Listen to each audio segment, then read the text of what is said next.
Oh man. How do we even begin talking about what happened in Horizon Zero Dawn last time? And what's going on? I had a couple of thoughts. A lot happened. A whole lot happened. My goodness, did a lot happen. Whew. Yeah, no, it's funny. I finished, so my roommate knows and loves Horizon Zero Dawn, so after I finished, I was like, so I finished the proving, and she's like, uh-huh. Then I had to check in with another friend and be like, oh my god, some stuff sure happened. Lots of stuff. And it's really, like, in some ways a masterclass of really, really, really good writing.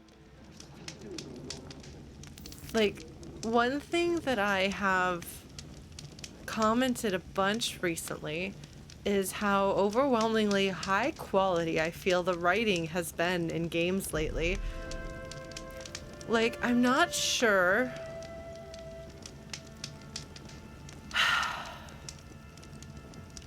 This music sounds so lonely, doesn't it?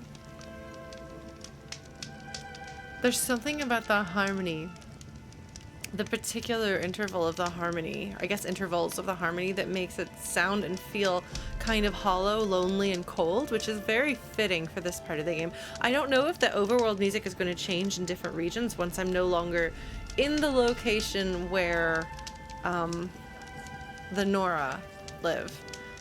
So speaking of the Nora, I mean, I guess I probably don't actually have to recap everything. Do folks want to hear me recap what happened in Horizon Zero Dawn last time, or just kind of give some thoughts on stuff? I guess I can do that. Like, I feel like writing in games has really matured in a way that's been delightful to see, where I'm no longer saying this is well written for a game, but I'm like, this is excellent writing. It's excellent writing that also would have to be a game, and it wouldn't be the same experience in a non-interactive medium. And that's really cool. Like, I think that games are finally kind of beginning to come of age. And as someone who really likes storytelling in games, like, that's so exciting to me.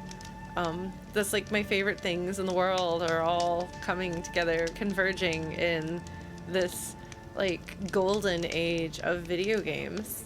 I was saying it was a golden age of indie games, but frankly, having played, I don't know. I feel like Horizon Zero Dawn's not an indie game. I don't know what counts exactly. I guess it's not AAA, but it's not indie. It's something else. But it's not just good stories. There's something about the sophistication of the storytelling that's really kind of extraordinary, especially compared to how games had been for a really long time, where even if the story itself was interesting or compelling, like the telling of it might be kind of shaky. So everything is good. Is it AAA? I thought it was a double A, but I don't really know for sure. I'm not sure. I'm the last person in the world to actually know these things, so I will definitely defer to you folks.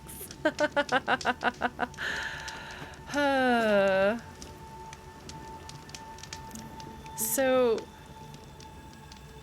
some of the things that are really nicely done is that, like, for example, we know that the proving's not going to go without a hitch, but we think we're prepared for what's going to go wrong.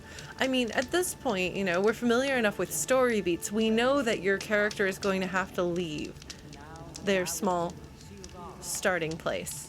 Like, that's just how stories go, especially games, especially kind of coming-of-age stories. Like, Horizon Zero Dawn is a coming-of-age story. It is, Aloy is exactly at the age for a coming-of-age story. Like, sort of maybe on the upper end of that, but still very much. Like, this is young adult, maybe new adult territory, age-wise.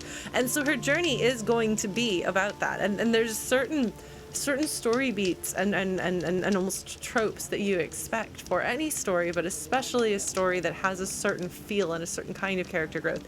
So you know that you're going to leave the Nora, and it's going to be this you know, big inciting thing that's going to set you off into the rest of the world. I mean, it's an open world game, so presumably we have to go explore the world. So we know that's coming, but we think we're prepared. And so I've kind of been trying to guess, you know, what's going to take me outside of the Nora. I mean, obviously I wasn't even part of the Nora tribe, really. So really, technically, Aloy could have just been like, peace out, bye, and gone outside the walls to do whatever Aloy does. But that, I mean, clearly she wasn't going to, because Rost was here. So, like, I was like, you know, is Rost going to leave? Is she going to try to follow Rost? Like, how are the beats that I know are going to happen? Like, what are the specifics of them going to be? Where is the story going to take me? And even though I knew they were going to happen, and I've been trying to figure them out, the game did a really, truly fantastic job of not not giving me what I thought I was going to get in a way that I expected to get it. Like the fact that they, like, you think that the kids in the Proving with you are going to be characters who are going to stick around for a while, and I've said this several times last time, but especially the girl where you're kind of like, is there a spark? You know? Which, I mean, hey, good for them, that the spark that you feel for the main character, like, early on when she finally hangs out with kids her age, is with another girl. Like, way to go for, I guess, a AAA studio. It is good to live in a world where that's a possibility. But they knew what they were doing. They set her up as though she was going to be a recurring character. The 90s bully guy was a really flat character, and so I was like, they're not going to do anything with him. I was actually kind of disappointed at the quality of the writing with him, where I was like, he feels like a 90s movie bully cliche, and in a game that hasn't really felt like cliches, that's surprising and disappointing. But I think they wanted to use really broad strokes. I mean, they may have been doing some sleight of hand there with that. Either way, you have an impression of him, which then you think you know what they're doing when, you know, the Proving kids are under attack, and immediately upon being like asked, are you with us, and he says yes, and you see this like total change of this bully to being one of your allies, you think that's the change, you think that's the thing, and you're like, okay, now I see where the story is going, and you're kind of recalibrating your expectation of where you think the story is going throughout that entire section. You keep thinking, okay, now this is where I am, now this is who I'm with, now this is the plot, now this is the game I'm playing, okay, and then they keep changing it, like they keep pulling the rug out under you. Every time you think you found your footing, the earth shakes, which is just very, very well done. From the characterization of those two, and Aloy's place among them, like the thing is, in a way, none of the stuff that happened there matters. Those people are dead. They're gone from the story. They'll never be back. You know, those relationships never developed. They never became anything, you know, significant that we can invest our time or our feelings in. And so they put so much of that in so that you, I don't know, it feels more jarring, I think, because how's this? You know the Proving's going to go wrong. And so if, you know, in some way the Proving goes wrong but everything else goes according to plan, you are not going to be as emotionally affected. I mean, you'll be emotionally affected because the storytelling is good, the voice acting is good, like, you would have some degree of investment and interest, but because it's safe, it's still safe if it follows your expectations. Even if bad things happen, there's safety to it. It's almost cozy tragedy, if that makes sense. The thing is, though, the game getting you to relax in a way, like, I knew that this stuff was coming, and the game's surprise is not it making you think it's okay and then dropping a bomb on you, which some games do.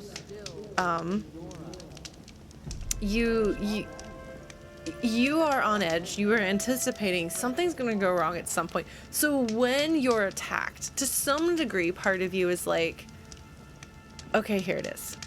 And it's almost like you for momentarily can release that breath you've been holding, because you're like, okay, I knew this was coming, and here it is. Here it is. Except that that's not it. It is not just, and then we get attacked and we have to go back to the village, and then we have like these bonds forged and things like that. It's the fact that they lay groundwork that they then destroy. They put time and energy into crafting things that you think are safe. You think it's safe. I don't remember her name. Yes, no, this is very Firelink music. Also lonely vibes. But I cannot remember the name of the girl who, as it turns out, was the daughter of the former, I guess, captain of the guard, for lack of the proper name. I don't remember it. Vala. Yeah. So they put enough in Vala that you already put some of your, like, you like put like a little marker of like feeling in Vala when you encounter her. You know, she's not like over the top design for you to like her, but they know you're probably going to like her. She's kind of funny. She's very pretty. So she's got a really cool and interesting design. She's got a bit of a spark with Aloy. She's kind of funny. And you like, she gets a hook in you. And then the bully guy, he's so annoying, especially because he's somebody that you encounter as a kid in that very, very formative and memorable scene with The Rock. Not Dwayne Johnson, The Rock, although that would be got a bite out here. Pretty memorable too. Thanks. Aloy is like, oh my God, Lauren, could you please not?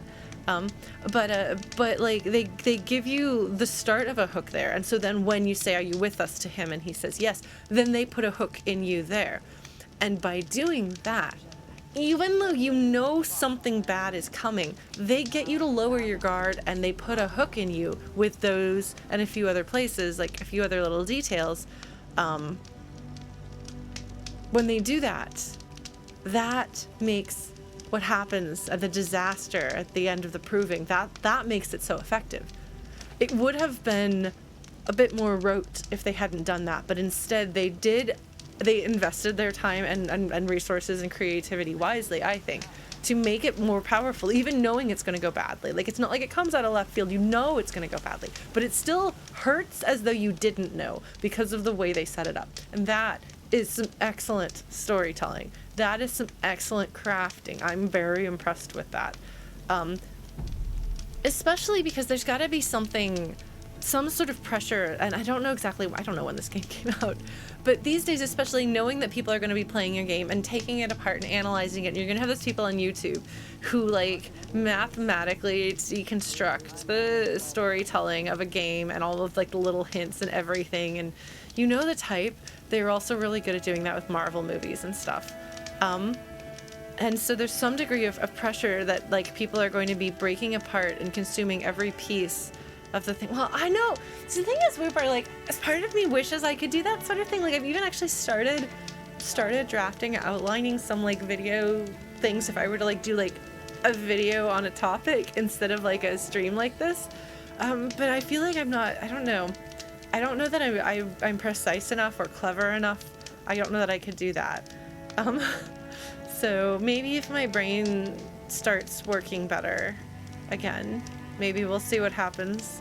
Maybe I'll finally do that Final Fantasy X follow-up video that I've been talking about doing forever. Or Lauren's thoughts on Final Fantasy VII Remake. Those are the two candidates. I actually have outlined some of what I would talk about with both of those videos. But I don't know that I have. The people who do that, they're so clever. And they're so thoughtful, and they see everything, and they hold it all in their head, and I feel like I'm cramming, like, Jell-O pudding in a sieve, you know? It doesn't just come right out like it's water, but it's not that much better. But we'll see. But yeah, so I wonder if there's extra pressure for storytellers in games to know that somebody's going to crack open the bones of your game and suck the marrow out, you know? But the way that they've done the writing in this was excellent. It was really, really good. Yeah, so thanks, Grona. Well, I appreciate your vote of confidence. Maybe I'll give that a go. 'Cause I sure do need one more project on my plate. Thank you. Well, how's this? I can always give it a try, and if it turns out I'm not well suited for it, then we'll know.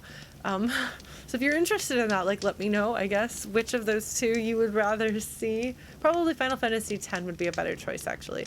But yeah, so then you've got the whole thing with the reveal of Aloy's Born of the Mountain. And you see this woman who you think is Aloy's mother, who looks like Aloy's a clone. Aloy is a clone of this woman. The question that I have, that you better not answer this question, and do not answer this question under penalty of Lauren being very sad. This is what the spoiler channel on Discord is for.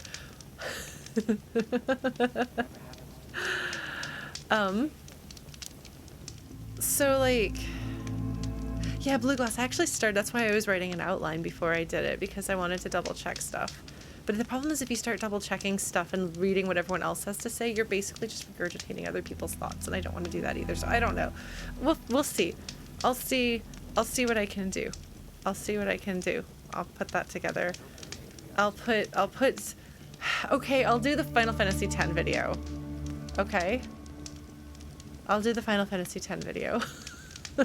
It's been like 4 years. I guess it's time. Right. No, so... Right. I got distracted. You piggyback your distraction on your distraction. No, what I was going to say, and again, please, this is mini golf time. So you put your spoilers in the spoiler channel on Discord and not here. You can get out your golf clubs, and I'm going to thwack a golf ball off into the distance here.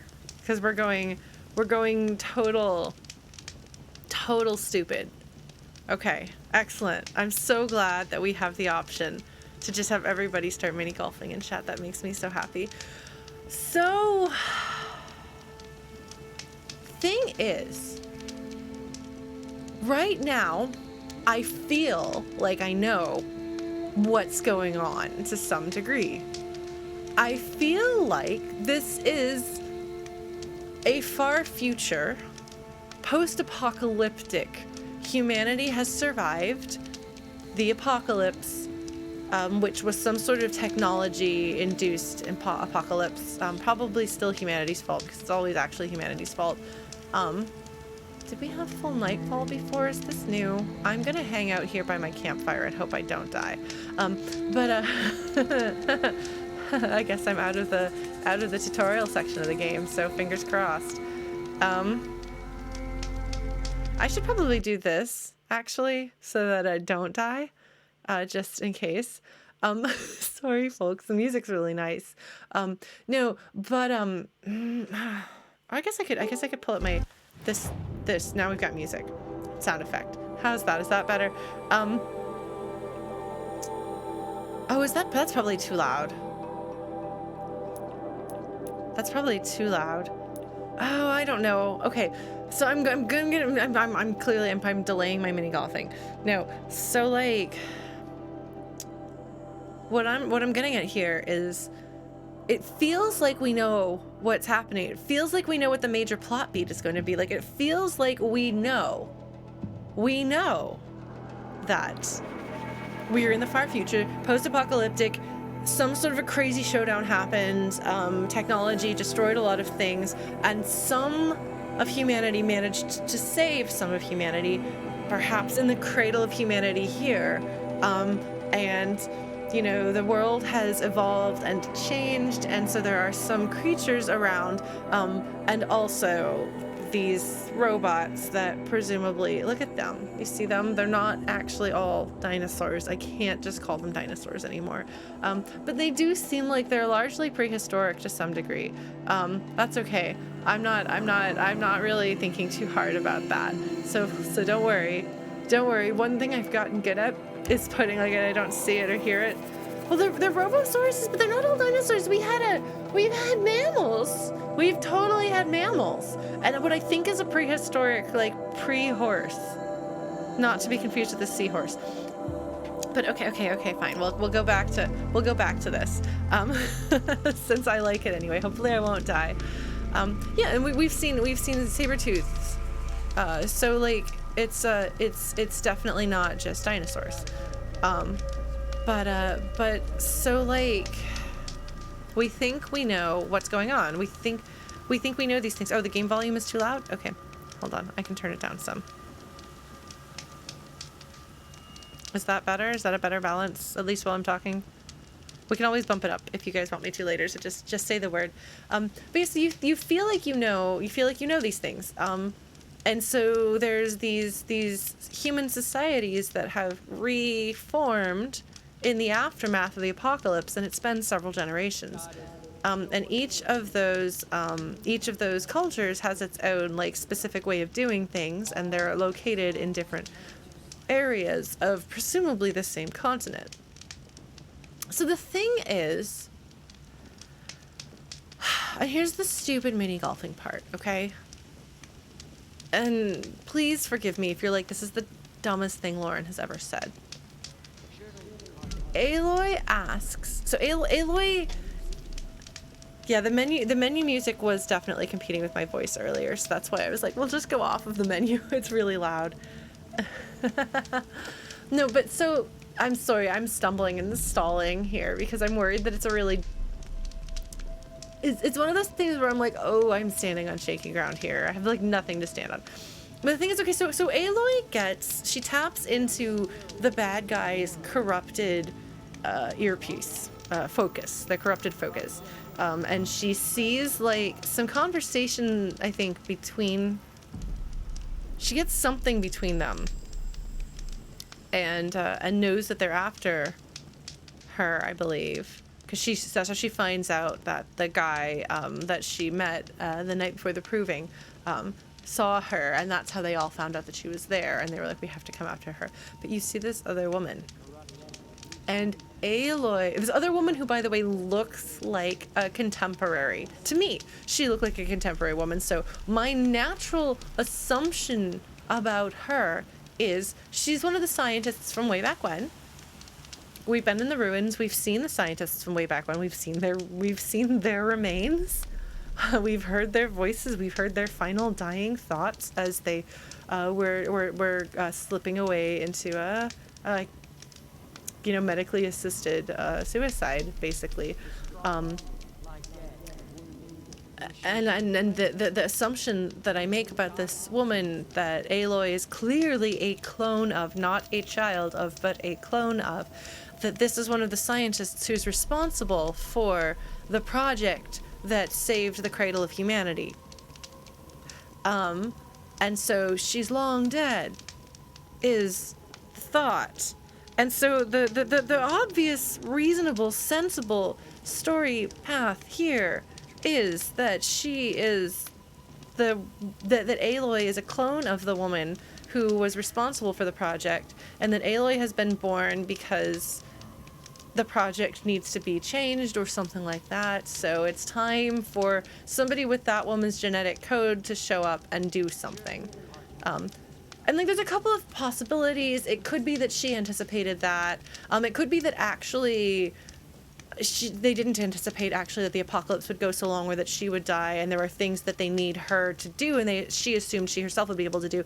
And there may be some great, brilliant, overarching artificial intelligence who's making decisions, and the artificial intelligence making decisions was like, we need somebody who has the genetic code who can do the things that this woman was supposed to be able to do, but she died like 1,000 years ago. Probably not 1,000 years, but a few generations ago.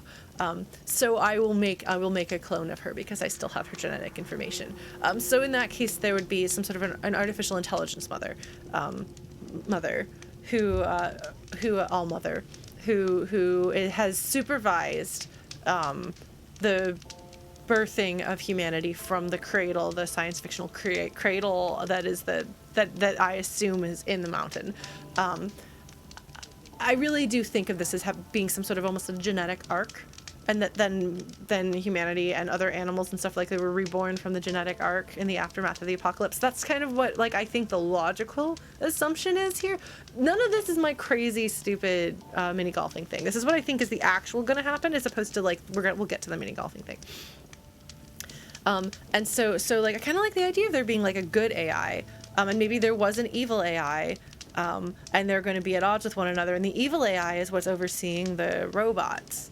And so the evil AI and the good AI, like, there'll be some sort of like a showdown. I don't know, because there is clearly some plan behind the robots, because we know that they're getting smarter and harder and worse, and that they got worse when Aloy was born. So like, there's some stuff going on.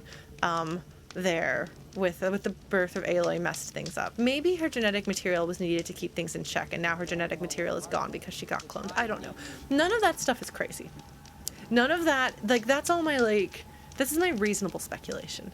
This is, like, speculation. This is, like, reasonable plot threads that if any of these things happened, I won't be like, how did I guess that? I'd be like, okay, that makes sense.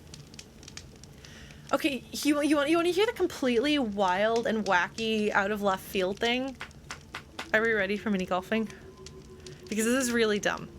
So Aloy asks when she sees this woman she's a clone of, her ancestor, her mother, her whatever.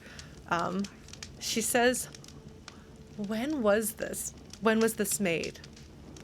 Where was this made? She asks these questions. I don't remember her exact phrasing, but she asks these questions. That's a very good question.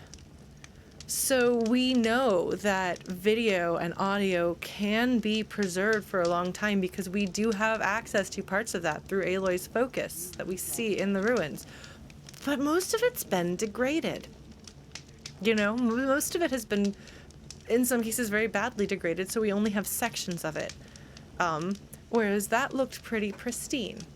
So perhaps they have this video because the people who are looking for her don't realize that this is a very old video that they've tapped into and this is the person that they want. Perhaps they know that she is very old and they are looking, or is long dead, but they're looking for the descendant of this person. Maybe they in some way were responsible for the AI decision to make her because they're tied into the evil AI. I don't know. Or hear me out here. Okay, I'm just gonna put this out there, and then when we beat the game, we can laugh about this out there idea. What if actually the apocalypse only occurred to some part of the planet, and some other part of the planet is doing just fine, and that woman is actually elsewhere? What if we are part of some horrifying experiment or something else in part of the world that has been situationed? But at this same time or recently, the woman that Aloy was cloned from is still alive somewhere on some other part of the world. I don't know. You know, like, and do be careful with spoilers and things like that, both for this game and for other games. But I feel like this one starts coming apart at the seams when you pick at it. I don't think that it actually makes sense. I think it makes a lot less sense than what if Aloy was a robot, which she's not a robot, she's a clone. But what if actually this isn't actually an apocalyptic world, but an apocalyptic continent? You know, what if the US blew itself up and took out some of its neighbors and everyone else is still just like, oh my god, what did they do over there? Who knows? I don't know. Or what if, like, actually, like, human society has continued somewhere else. They did actually manage to make themselves okay, and the most of the world is like this. I don't know. Like, maybe they're trying to get, it's like Fallout, I think, has, like, the shelters in Fallout. Like, some of them actually managed to survive and are relatively thriving civilizations. Relatively. What if that's there, and that woman is in some way connected to one of those, and if we have Aloy's genetic material, we can get into where the original humans who still have their original technology and everything is functioning. I don't know. I don't really have anything. I don't know. That's all I got. So, like, that's my mini golfing, and it's been like 30 minutes, so I feel like I should actually play this game. Because the music just got scary. And definitely nighttime is not a thing that I remember seeing before like this. Wait, hold on. Aloy, be careful, the tribe needs you. Did you hear that? I thought that the voices that I've been hearing have been people. I thought that they were people whispering on the like on top here, guards. But I actually don't think it was guards. I think that was a familiar voice that we heard there. But I could be wrong. I'm gonna gather some stuff because I kind of got my butt kicked. Although I did that on my first try, which apparently is not a guaranteed thing. So it turns out that I will Dark Souls roll to try to save my little save these for the trail. tailor friend from being hurt. Thanks, Green Lanyard. Oh no, I just had a really dumb idea. It's interesting, they have what looks like it could be a bonfire inside here, but it's not lit. Alright, let's go through, because I suspect I will not be back for quite some time once I leave. Yeah, no, she is definitely very cool. And she's definitely a clone. There's no way she's not a clone. She's not, that's not a parental level of relation between her. Like, the genetic similarity between them is too great for her to be just a child. We looked into that. Someone looked into that. And then someone on YouTube in the comments was trying to clarify some of that as well. A Clobot. She could be a Clobot. She could be a cyborg Clobot. What's in there? Hold on. We gotta look around at everything. I shoulda done this while I was talking. I shoulda like, oh, it's dawn. Oh, definitely we didn't have this full time change. This definitely didn't happen. I would remember stars and dawn, and is the sun rising? Oh my god, can I go see the sunrise? I want to go see the sunrise. I'm gonna get all this stuff though, because I'm probably gonna want that. Oh man. Okay, yeah. Red in the morning, sailors take wondering. Red at night, sailors delight. I know that. I talked the whole night through. I will have you know that I have done that in real life many a time. Okay, so the inner wall has been closed. That's good. That's good. They have an inner wall and an outer wall. That is some smart design. It's almost like they know what they're doing in some ways. God, it is beautiful. It is beautiful.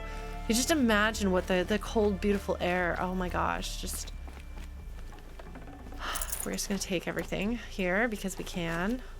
Vault over things. Just gonna ransack this town. Hopefully Aloy won't have to sail. I wonder what she'd think of the sea. I wonder if she knows that the sea exists. That's always fun when you have people from cultures that have no massive water bodies, and then they encounter the sea for the first time and are very overwhelmed by the experience. Okay. So I think I've taken everything there is to take. I've spoken to my friends.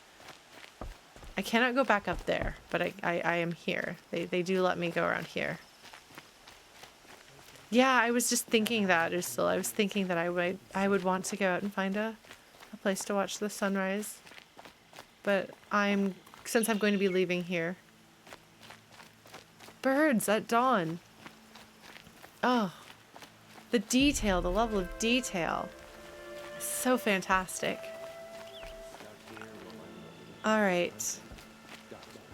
Oh, well done, Kira. Is it Kira? Kiraz? Sorry. All right. My rock inventory is full. Oh, hey, hold up. Wait a minute, folks. There's a shop lady. That you're new. Who are you? What's going on? Hello, are we friends? Hello. Oh. No talking. What do we got? Ooh, ooh, ooh, ooh, ooh, ooh, ooh. Can I buy that? I can buy that. How much money do I have? That's probably a lot of my money, but I want it. Okay, the Karja. I want the sharp shot bow. I want it. Oh my god, Green Lanyard. That's terrible and amazing. Oh man, I do really love how very different the outfits are. I also really liked that my friend out there could tell that I was wearing the outfit he made me. Oh man, a ghillie suit, right?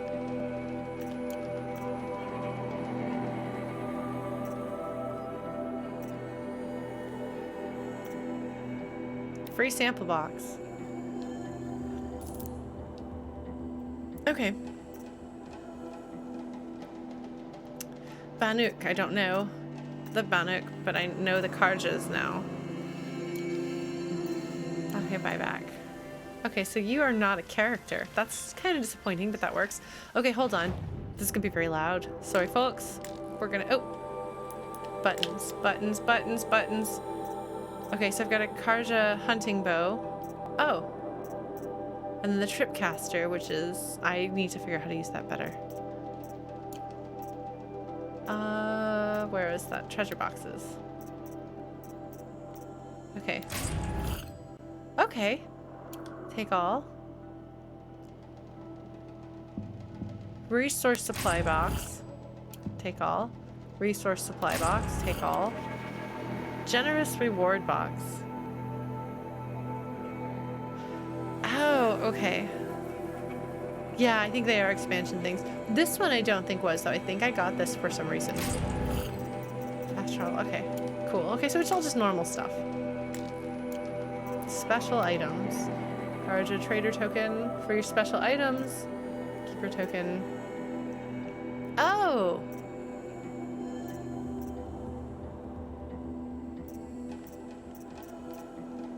Yeah, and then this right here, I got, and I wasn't supposed to get it.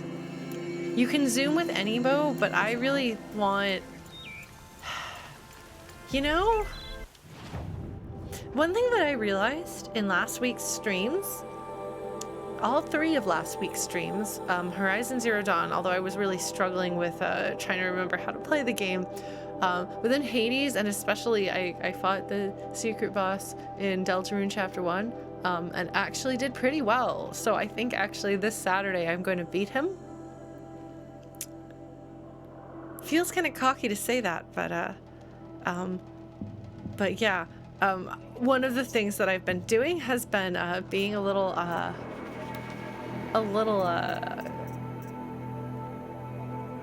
brash almost, and I'm used to thinking of myself as being an extremely cautious and thoughtful player, and I worry that I'm like losing some part of myself by not being quite that. Here, so I'm moving the camera out of the way a little bit because it was blocking part of the screen. I don't know, I want this. I think I want, not this one, no, this one. I think I want this one because I really like sharpshooting. I already sharpshoot with a regular bow, so why wouldn't I want to sharpshoot with a sharpshoot bow? So this is a... Oh, this sounds way too complicated. I'm gonna do this. I like that you don't just hit the button, you have to hold it so they know you mean. Alright, I'm gonna equip this. Oh, I get to choose a slot. This one. Yes. Good. Excellent. I don't know why it's green. Hopefully it's not going to break, but I bet it is because these look like things that I bet it breaks. I did get the bullet time upgrade, but I forget about it. Well, the thing is, I'm already sharpshooting. That's already what I'm doing. So I think I'm going to just keep sharpshooting more. Ooh, tutorial sharpshoot bow. Hold on. Main, seeker at the gates, that's me. Side, ancient armory. Oh, I'm not supposed to do this side quest, by the way. It's it's level 25, but I'm not level 25. Errands. Oh, I did that one. Main. Okay, I thought that. Oh no, there we go. Tutorials. I never did the tripcaster one. Oh. These are both level 8. I'm not level 8 yet. Am I supposed to have leveled up? Am I supposed to be level 8? Oh, I am level 8. No. No, I'm level 8 now. I'm level 8. Okay, good. Okay. Cool.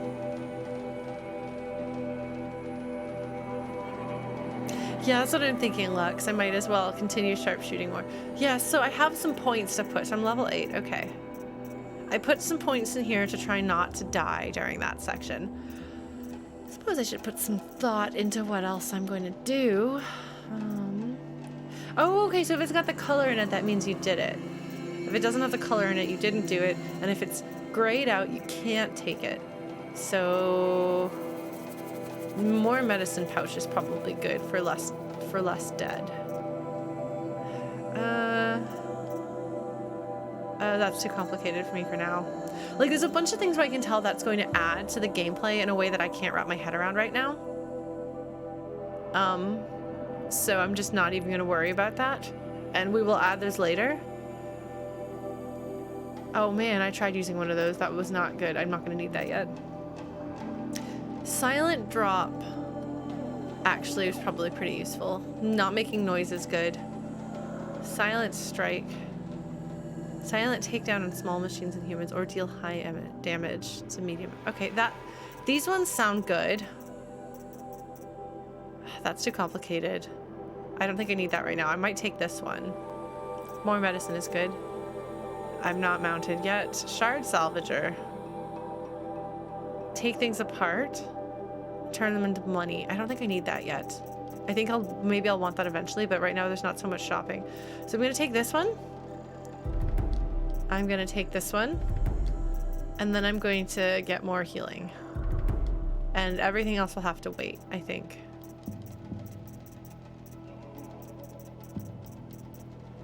We'll see where we go from there. But like this one right here, like things that are passive are really good for me. Especially when I'm still kind of getting to know the gameplay of the game. So like this one is you just automatically are better at being not seen, and that's good. This is one that I can tell is going to become useful for me because dodge rolls are a thing that I'm already using comfortably. So at some point, having the ability to dodge strategically will be fantastic. Quiet sprint. Oh, I want this. Okay, this right here, this silent prowler. I like that. Okay, so we know we've got over here. Silent strike, strike from above. That I'm never gonna be able to land. Strike from below, I'm also never gonna be able to land. Strong strike might be useful. Leader strike, yeah, like these are all way more complicated than I can handle. So we're gonna start with this tree right here. Like that's gonna be the next thing we do, because that's really good. Next time I level up, we're gonna get that. I probably should have gotten that besides more medicine, but that's okay. Carrying things, concentration's useful. Fast reload, like all of that is cool, but I have to learn to use concentration. Critical hit, that's gonna be a good one. This sounds good. Okay, so these are, ooh, hey. Anybody who's ever watched me play Hades knows that, at least with Hades, in a lot of games, I play my best when I'm low on health. Hopefully that won't happen in this game because I'm gonna be sharpshooting, but we'll see. Triple shot, man. Okay, so these ones I think will be really useful. Those will be the ones that I choose here. These three. So yeah, these three are the ones I'm going for here. These three are the ones I'm going for there. Here... I feel like this will eventually be useful. But this one's gonna take a while for me to have the comfort with the game to be able to use it. And like, oh, this stuff, like, it's too much. I'm just not. Alright. So now I can hold so much more medicine, theoretically. Alright. Where are we going? We have a map.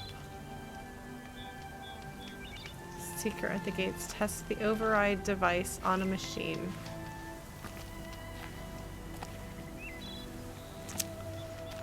Where am I going? There. I'm keeping my eye out. We're not sprinting. Sorry, we're gonna go slowly because robots.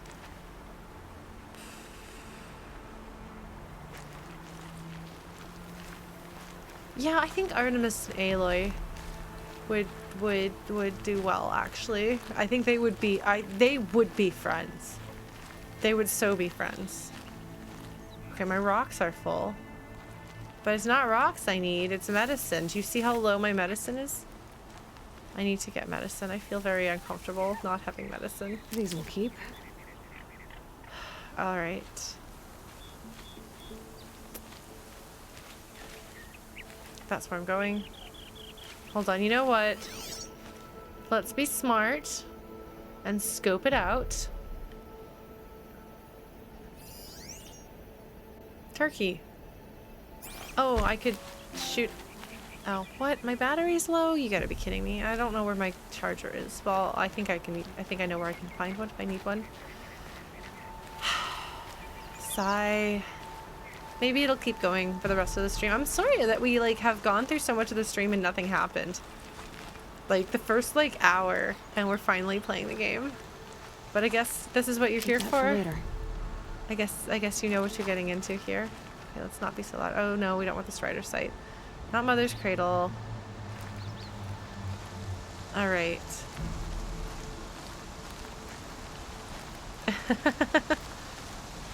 That's true, I did mini golf. We will see. It's not even, I don't even think it's a good mini golf. I think it's a bad mini golf, but it was in my head and I had to get it out of my head, you know? Sometimes you just got to put it down there and be like, this is an idea that popped into my head. I wonder if I should leave in YouTube links to the Discord so that those folks can join you all. Although I'm told that asynchronous spoiler chat conversations are somewhat less fun. Yes, ideas released. Here we go. Hey, Blues! Well, God, how am I going to use this override device, I wonder? It's too many things. I still need to do the tutorials for my other stuff. Like, I feel like I'm not yet confident with my, like, basic abilities. And part of that is because I took, you know, a month off.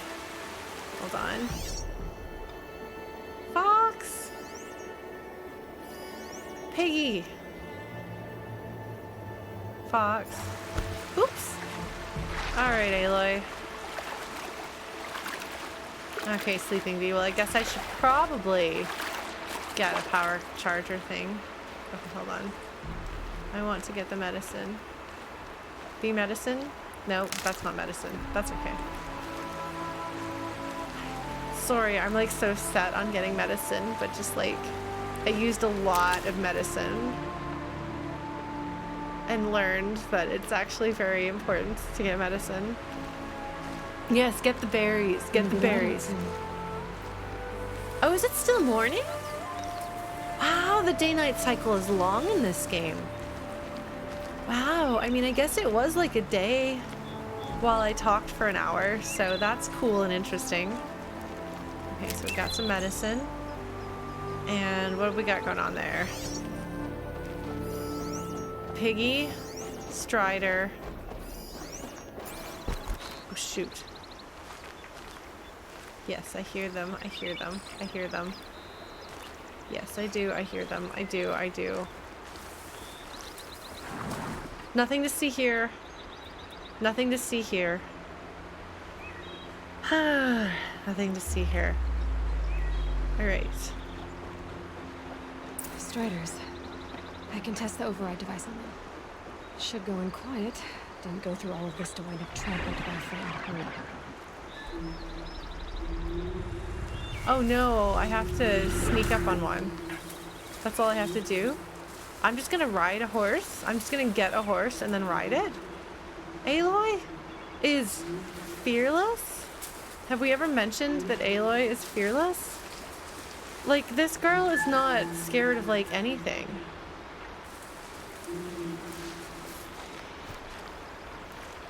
No, Aloy.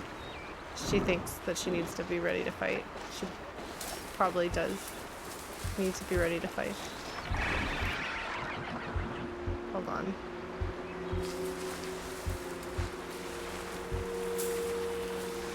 Oh my god. Am I seriously gonna do this?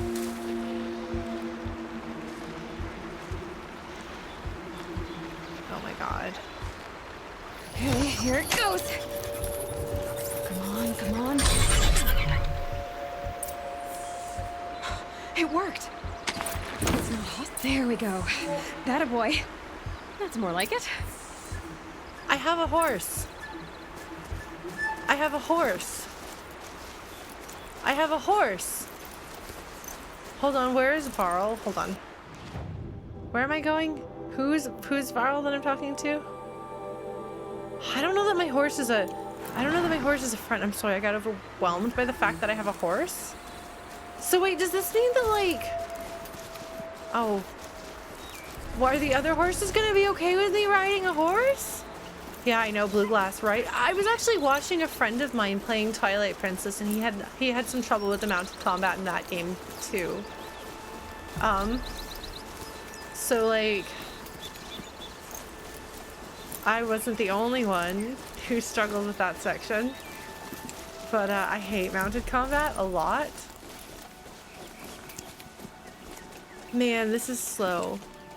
This is a slow horsey. I'm just gonna go riding up. Aloy's just gonna go riding up on her horse. She's just gonna ride up on her robot horse. Nobody among the Nora has ever done anything. Whoa, it rides, but you're right. Okay, hold on. How do I make it not do that? Yeah. No, how do I stop? Yeah. How do I stop? Ride. This is not a good idea. Oh my god.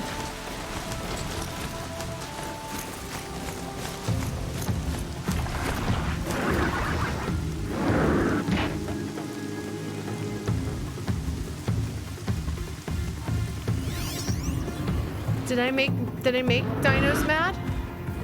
Did I make dinos mad? No, the dino came mad. Oh! Oh my god. Are you...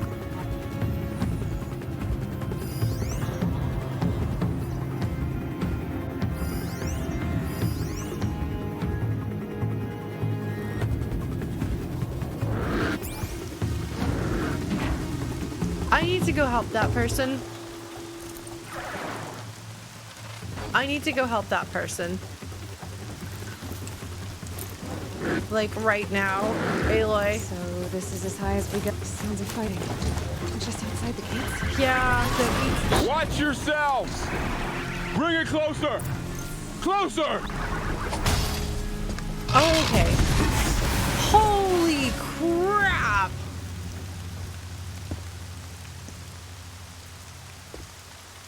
Hello? Who are you again? Varl, I take it? Am I seeing things? Or were you riding that strider when you came through the gate? I was. It's hard to explain. Oh my god. I imagine so. Strange times we live in. We who've survived. I recognize you, of course. Aloy, the outcast who won the proving. I'm glad to see you survived your wounds. Oh, good. Thank you. High Matriarch Tirsa said you might know the way to Meridian. The capital of the Carja Sundom? You seek exile? No. A traitor named Olin. The Matriarchs made me a seeker so I could go after him. Well, kind of. Well, then you should head north to Mother's Crown. If you make it, talk to Maria. She'll point the way. If I make it? The trail is dangerous. Ever since the War Party massacre, our lands go unpatrolled, and our borders unguarded. Oh, geez. Oh, that's not good. We have no war chief to lead us. Isn't that Resh's job? Ugh. Only because Sona went missing. I'd go after her myself, but she ordered me to hold this gate with my life. And so I have. She's gonna be amazing. I'm gonna meet her and she's gonna be amazing. Huh. Well, I plan to ride my horse out here and then fail at mounted combat a bunch trying to save this guy, but I'm glad that he and his friends had it under control. I was concerned Okay, I seriously thought I was gonna have to rescue them. I was very concerned. I thought that it was, you know, I mean, I just didn't want anyone else to die. There's been plenty of that to go around already. Alright, let's have a conversation. Varl. Professional stabmeister. So he's going to be the one who should be the war master. So nobody likes Resh, that's his name. I'm glad to know that other people don't like him either, that it's like when somebody is like needlessly cruel to a person like Aloy, and nobody else like seems to notice or care. And you're like, this person is such a jerk to like everybody. Why am I the only one who notices? Like, it's nice when other people are like, we don't like him either. Like, oh, okay. Okay. War chief. Okay, yeah. Danger You beyond said the neighbors. trail is dangerous. What sorts of dangers? Yay. Almost too many to name. The killers are still out there, and somehow they've corrupted the machines, spreading madness. Cool. Yes, I've seen it myself. Bandits, too. Cutthroats who snuck across the border to prey on us. The word is, there's a camp in the metal ruins upriver. All right. Sounds like I need to craft more arrows. I'm going to take them down. I like how Aloy is unafraid. She's like, okay, well, I guess I'm going to have to fight some more. I also liked her, like, when the guy's like, if you make it. And she's like, her, like, pride is wounded a little. She's like, come on, man. You've seen me. You don't think I can do that? Like, it's nice. It's not that she's, like, vain or cocky, per se. Maybe a little bit. But it's a nice little... It's a nice bit for her to have, like, a touch of that without her being, like, a character who, like, cockiness is her personality trait, you know? So, let's talk about the proving. Wait, was this the guy who was praying longer than everybody else at the end? Was he the one who was still there kneeling when everybody left after they lit their lanterns up? You said I won the proving. How did you know that? And I spoke to survivors. Oh, okay. They said you fought bravely, as did Bast Okay. and my sister. Your sister was... Oh, no. I'm very sorry. Oh, no. I liked her. I think we might have even become friends. If we'd had a chance. Thank you. She died saving others. There is no better death.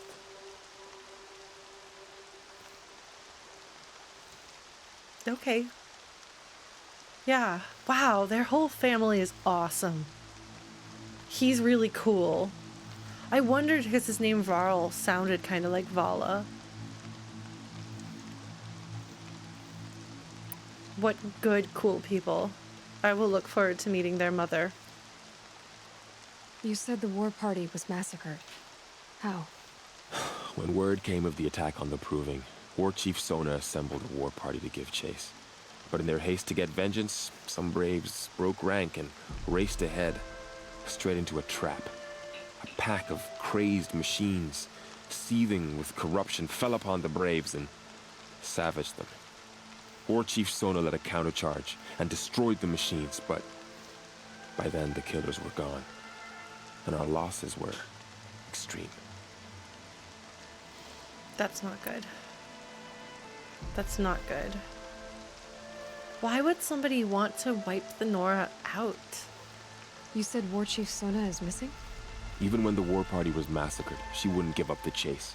She called for volunteers and went after the killers. We're gonna have You to didn't rescue volunteer? her. Of course I did. But course you Sona did. denied me that. She ordered me to see the wounded back to the embrace, Yeah. and to guard this gate, to guard the embrace with my life. That was days ago, and since then there's been no word from her. So there's no way to know if she's alive or dead. If anyone could survive out there, it would be her. Sona's prowess is legend, an unbending spear to measure ourselves against. That's his mother. Sounds like she sets a high standard. Ugh, Yeah. you have no idea. She's my mother. The way he says that. The way he says that. Oh, you have no idea. She's not. It's the most human and normal. Sound like everything else. Like he sounds like kind of like a heroic warrior, because he is. But that little moment right there, he's just somebody's kid. He's just like, oh my god, my mother is an impossible standard to live up to. Yeah, that's really cool. She seems really cool, and I can't wait to meet her, and she better not die. I am going to fight some things to keep her from dying. Just you wait and see. So help me. I'm gonna shoot some dudes and or robots in the face to rescue Sona if I have to. Yeah, well, I mean, that's how you know Sona has to not just be, like, powerful and clever, but she's also got to be a really good person, because we've met her two children now, and they're both extraordinary human beings. Like stand out for their goodness and their kindness, and clearly you can tell what they've taken away from their mother's lessons. That's so cool. But also they feel like real people still. Nobody in this game has been fully 100% fleshed out real feeling, because the world is so strange and everybody has kind of a slightly strange way of talking, because it's not either our world or a world that we are familiar with. I mean, like, it is technically our world, but it's not, like, culturally, it's not our world. It's its own thing, which is cool. Also, Renomania, hi friend. Thank you so much for subscribing and for hanging out. I hope you are doing all right this evening. I am gonna punch them in the face with my bow. Well, Sleeping Bee, like, the thing is, it's gonna be like her versus like 50 like crazed robots and their dudes, and she's gonna be like making one great last stand, and I'm gonna have to help her so she doesn't sacrifice herself taking out like an army single-handedly. That's I don't know. I don't actually know if that's gonna happen. She just seems like that character type. I'm looking forward to meeting her because I haven't met her yet. I thought I might have met Varl because he clearly knew who Aloy was, but I'm glad to know that that wasn't my memory being bad. That was in fact, and it's so interesting that she's been living near these people, and none of them know each other. Or, well, they don't know her really. They know that she's the outcast, but they don't know her, and she doesn't know who like any of them are. She doesn't know their cultures. The fact that she didn't know that they were at war up until 2 years ago is like, wow, Aloy. Like, you would think you would pick that up, but you didn't. Yes, oh, by the way, everybody, Chrono got me a hat for my birthday. He had a hat made for me. It's a very gay hat. So now, if I ask and I actually want help, and I can put on the chat hat, this is how you know, instead of me asking rhetorical questions, you can know that it's an actual question for chat. So we have a chat hat, and it's a lesbian-y. Thank you, Chrono. Because for anyone who didn't know, my birthday was a week before Saturday, so it was this is a birthday present. Only the gayest of hats will do. Yeah, no, but I'm so dumb that I like didn't, or rather, I'm silly and I didn't recognize that that's what it was. And my roommate was like, oh, I know what that is. I was like, oh, whoops, I did it wrong. But yeah. We have a chat hat. How do we feel about this being the chat hat? Do you folks like this as a chat hat? Are you okay with the fact, because like it's a little bit like it's a larger hat, so it actually fits pretty well.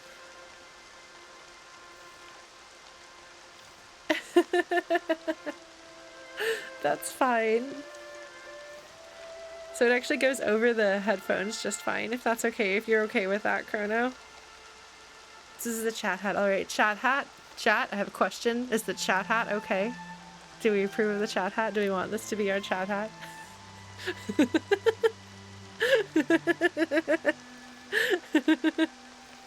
Excellent. Good. See? And now we have the chat hat, and we can put it on anytime when I'm playing 20 questions like I did in Hades last week. Or if I have a direct question, a yes or no question or something like that, that's how I indicate. So when you see the chat hat come out and very gracefully wind up on my head, with all of the dignity of the magnificent creature I am.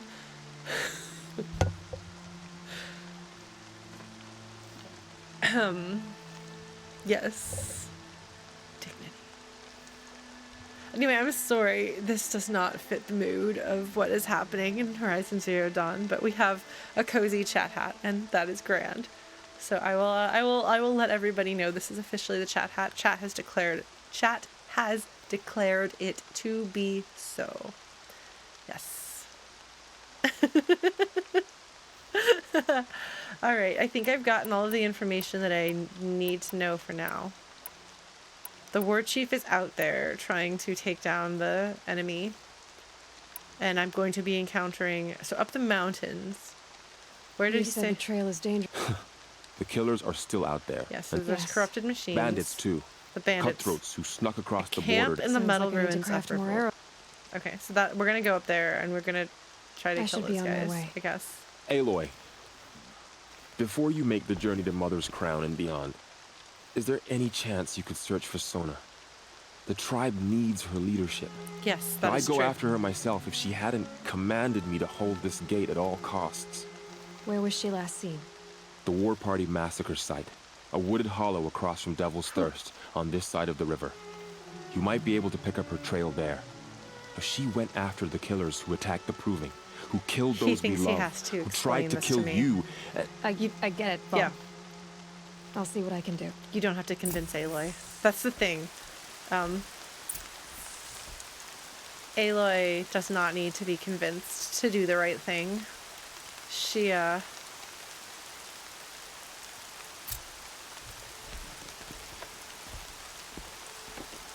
Aloy, Okay, nothing else. may the Okay. goddess protect. Thank you. Wait, did he do that by himself? I thought, okay, no, he had some friends. Okay, hold on. We're gonna luminous braiding. Ooh, that sounds good. I'm just gonna take some stuff from these guys. Rain. My boots will get damp. Oh my god, Chrono. Yes, that is true. That is how it May the seems. goddess protect. It does feel like shepherd. I was trying to remember what that made me think of, and that is in fact it exactly. Hold on, let me get on my horse. I sure hope my horse is probably gonna turn on me.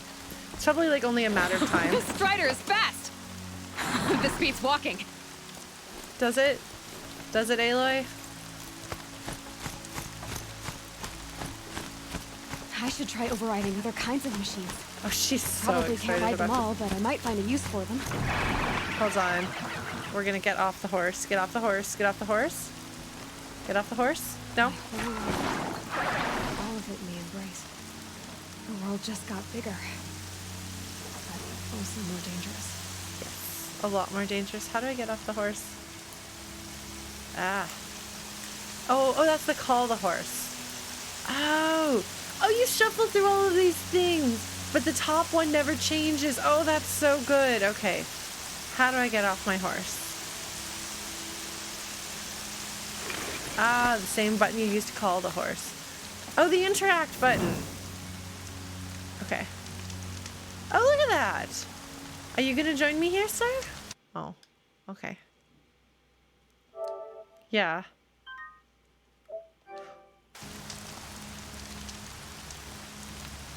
Alright, is there any more stuff for me to take? I'm gonna get on my horse.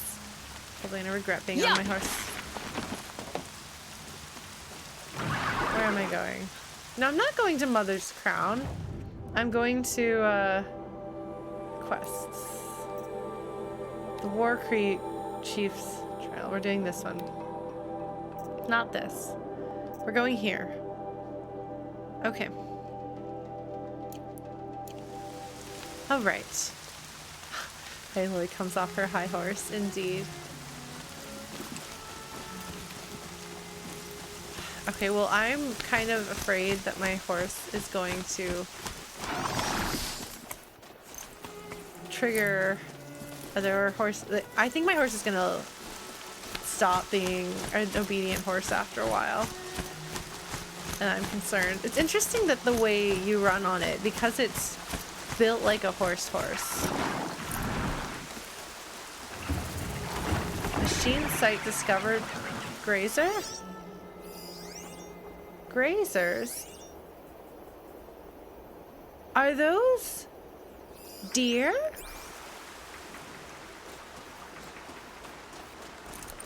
They look like deers. Okay, well, we're gonna have to investigate that later. That's interesting. Oh, hello.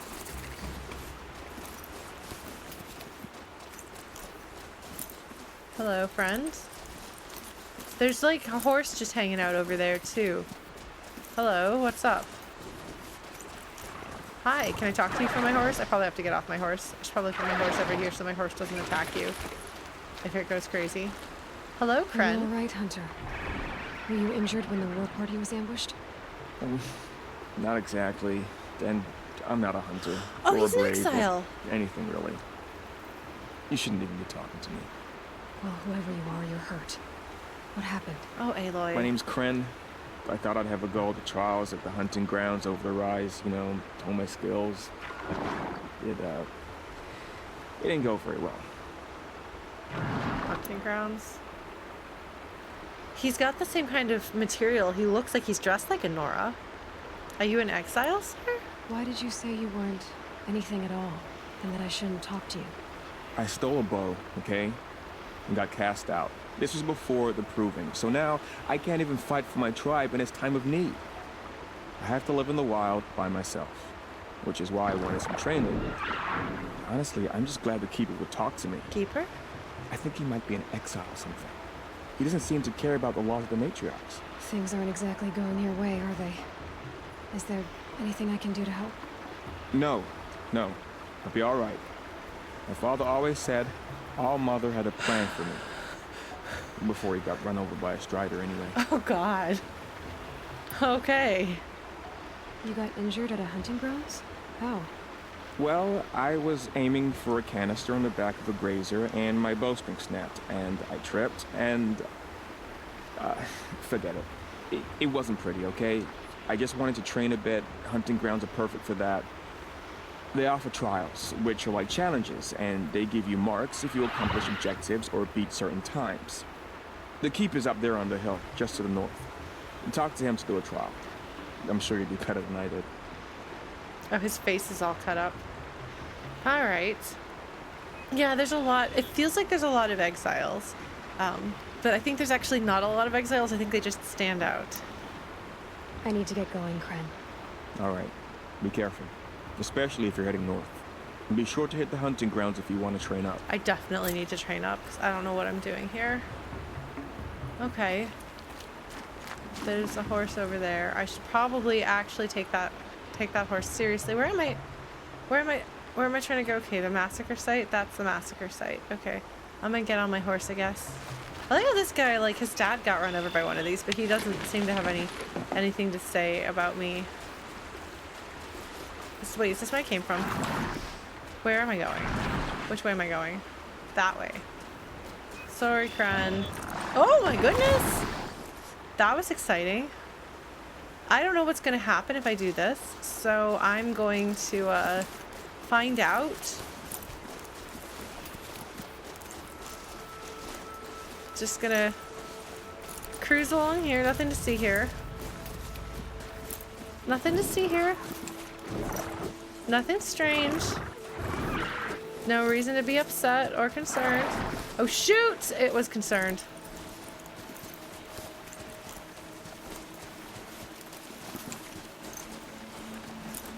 Nope, it calmed down. I dipped out of sight and it forgot that it saw me. Well, that's good to know. They will get concerned. Okay. I wasn't sure if, like, me being on... If me being on a horse made the other horses see me as a horse. The answer is no. What was that sound? Oh. Hold on. That horse is just over there doing horsey things. Okay. I'm just gonna not mess with that horsey.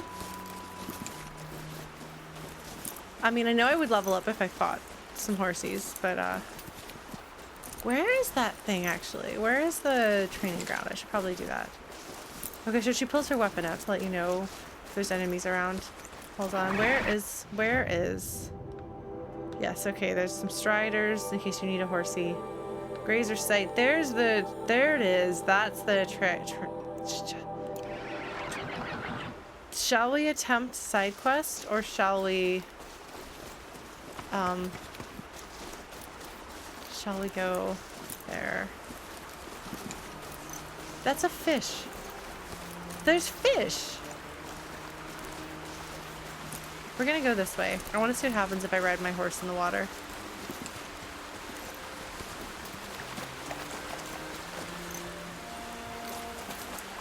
Alright, my horse is doing fine.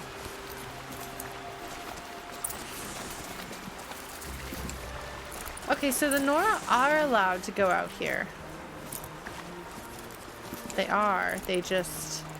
Only Braves are allowed to go out here, I guess. Making some noise. I got impatient.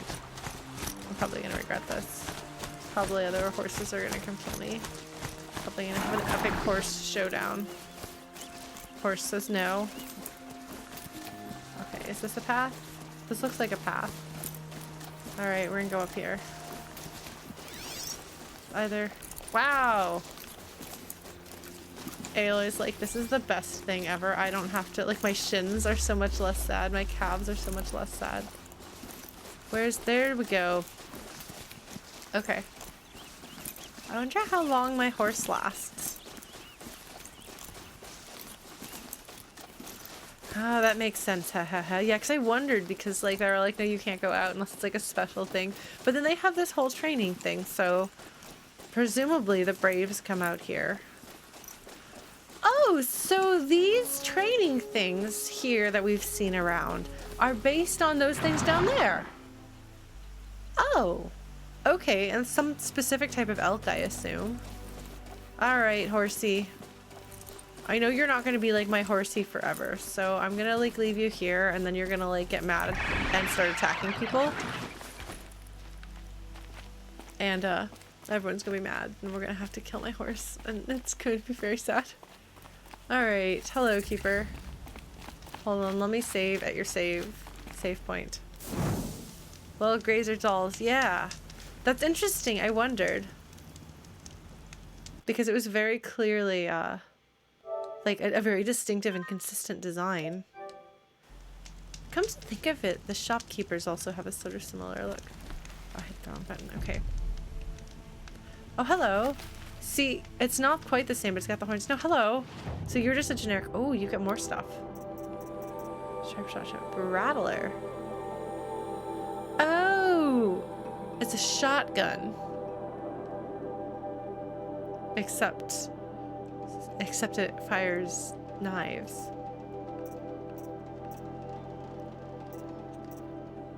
So Karja's stuff is a little more advanced looking.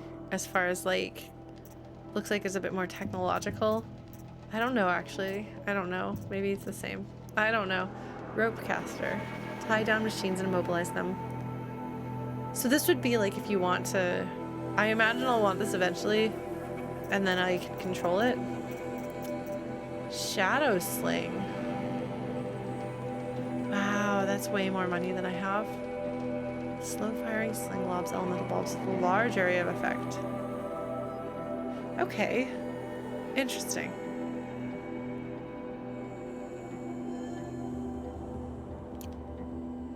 What else have you got? Ooh.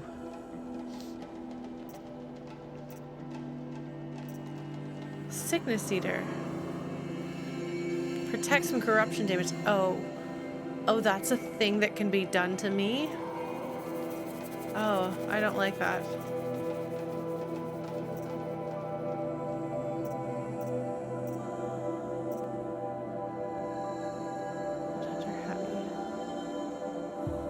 Wow.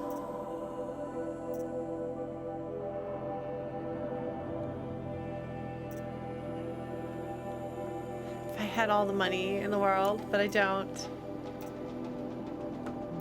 Sorry, I'm just looking at stuff.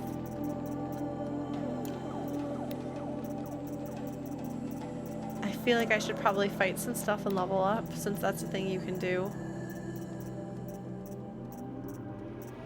Tear blast. Ooh. Only the Karja sharpshot bow and Shadow sharpshot bow can use that. Interesting. Tear blast arrow ammunition, but you can only use the sharpshooter. Wonder what kind of crazy ninjas the shadow stuff has to do with.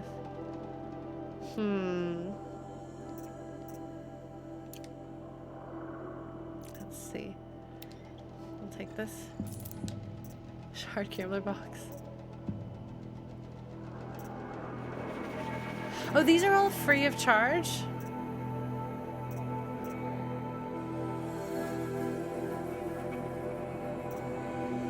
Is it, so these things that are free of charge that I haven't been getting because I'm worried that like they're things that I shouldn't have because I don't have the DLC, or rather I'm not using the DLC stuff yet. So I'm like, should I get this?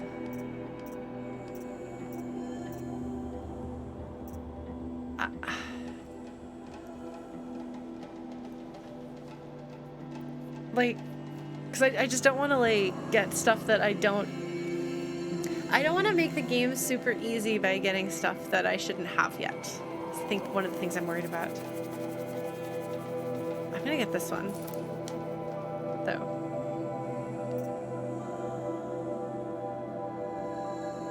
Okay, well, that's fine. Special items. Oh, where metal flowers might be seen. Bannock figures. Bannock art, I don't know what that is. Delver's map. Ancient vessels, I don't even know what that is. Vantages. I don't even know what any of this stuff is, but I want it. I'm just gonna Oh, but you have to trade a... Oh, you have to trade some stuff for it. I'm gonna get these.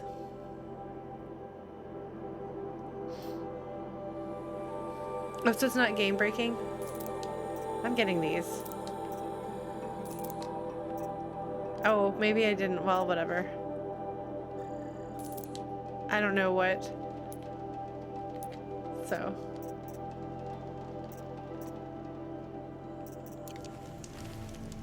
Okay, hold on. Sorry, there's so much going on in this game that, like, I might just not... Ooh, look at that. Fast travel pack and detonating blast trap. I don't know if I'll go wandering after them. It kind of depends on what the game has to offer.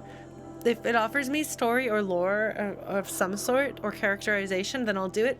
If it's just collecting for the hell of it, then I don't.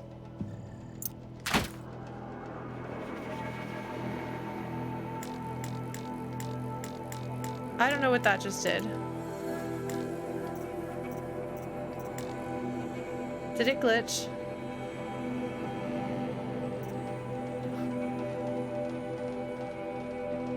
I dropped it? Oh shoot. Okay. I hit the wrong button. I thought that was the open button. Okay. Okay. Let's try that again, shall we? Okay, oh, you hold this one. Okay. Oh. Oh, that's just a bunch of stuff. Okay. I do drop things a lot, actually. Got it. Okay.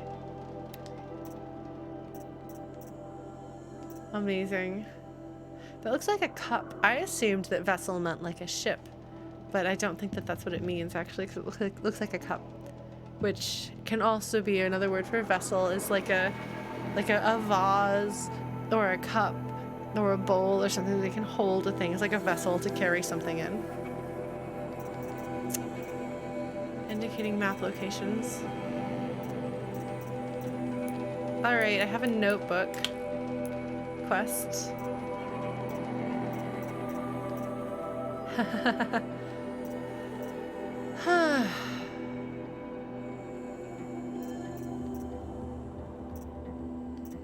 It is very nice that you can just access the data points like that. Collectibles. I should probably not look at that because we probably shouldn't have that yet. Quests, hunting grounds. Alright. Oops, that's not the button I meant to do. All right, let's go talk to this fellow. Hello. I spoke to Kren. He told me this is a hunting grounds where you offer tests of skill. Poor Kren. Not the best hunter, but at least he keeps his chin up. That's some kindness. You bear the mark of a seeker. I've heard of those, but never seen one. You have the matriarch's leave to come and go as you like from the sacred land? Yes, but I would have gone even without their permission. Is that so? Then maybe you and I can speak plainly. Truth is, I've had dealings with the Karja. I represent an organization called the Hunter's Lodge in Meridian. We test promising young hunters with trials at places like these. You might be just the kind of person we're looking for. Why don't you sample the trials and see? Just to be clear, though, I'd appreciate it if you kept our conversation in confidence, especially when it comes to the matriarchs. He sure is trusting right off the bat. She's, you know, sent by the matriarchs, and then she's like, well, whatever, the matriarchs. Although, to be fair, I actually can't imagine a single other Nora saying, I would have done it regardless of what the matriarchs said. That, like, would not even be in their vocabulary, so, yeah. Okay. Well, let's see. That's interesting. So he's a Nora who's befriended the Karja and is now part of their organization. Let's find out about the Hunters Guild where we enrich the lives of hunters. Well, does anybody know what that's a quote from? You're not supposed to be here, are you? No. My friend and I left the sacred land and returned. The matriarchs wouldn't approve, to say the least. No, that's true. We're hunters at heart. Left because we wanted to find new herds and new machines. That's why the Hunter's Lodge appealed to us.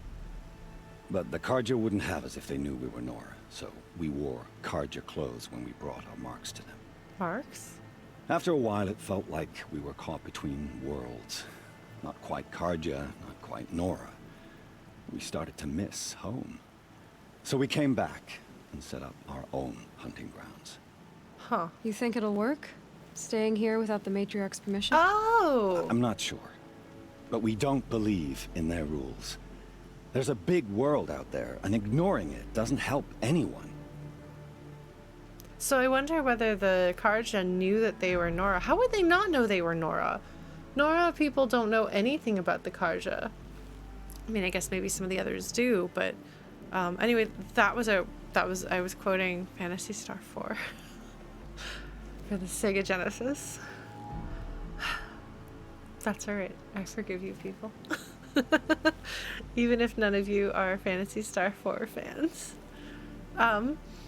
So they went to the Karja and pretended not to be Nora. And they hung out with the Karja and were like, oh yeah, we're Karja. And then they were like, oh, we missed the Nora. And they came back and the Nora didn't notice that they'd been gone for a while.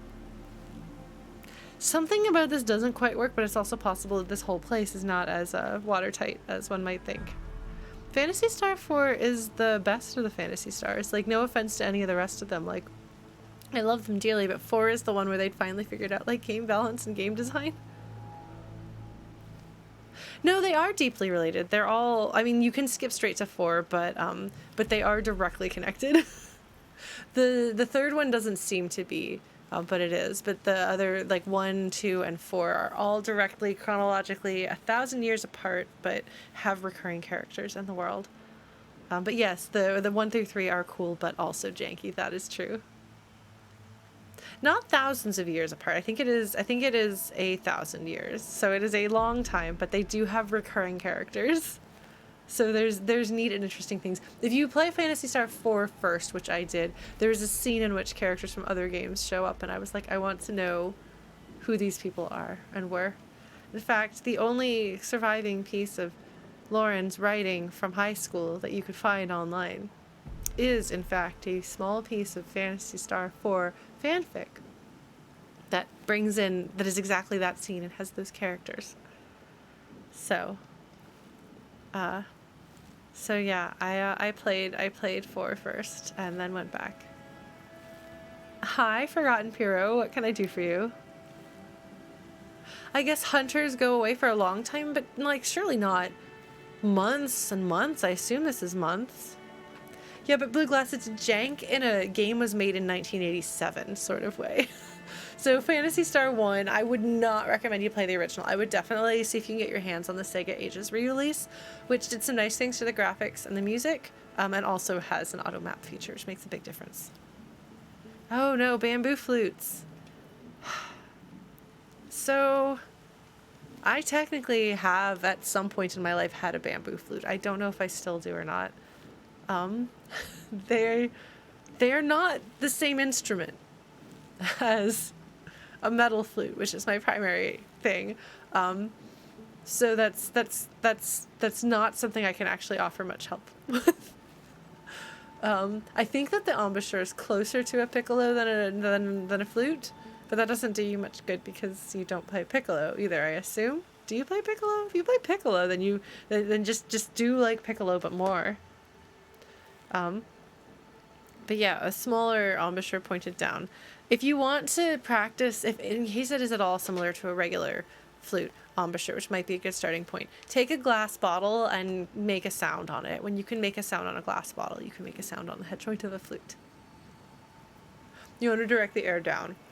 Do, do, like here. Not like there. You don't want to be like, you also don't want it to go straight across. You want it to kind of be like angled. A little bit, if that makes sense. And you'll use a faster airstream than you think that you will need. For example, on a metal flute, it takes as much air to play as a tuba, which is much bigger. So there you go.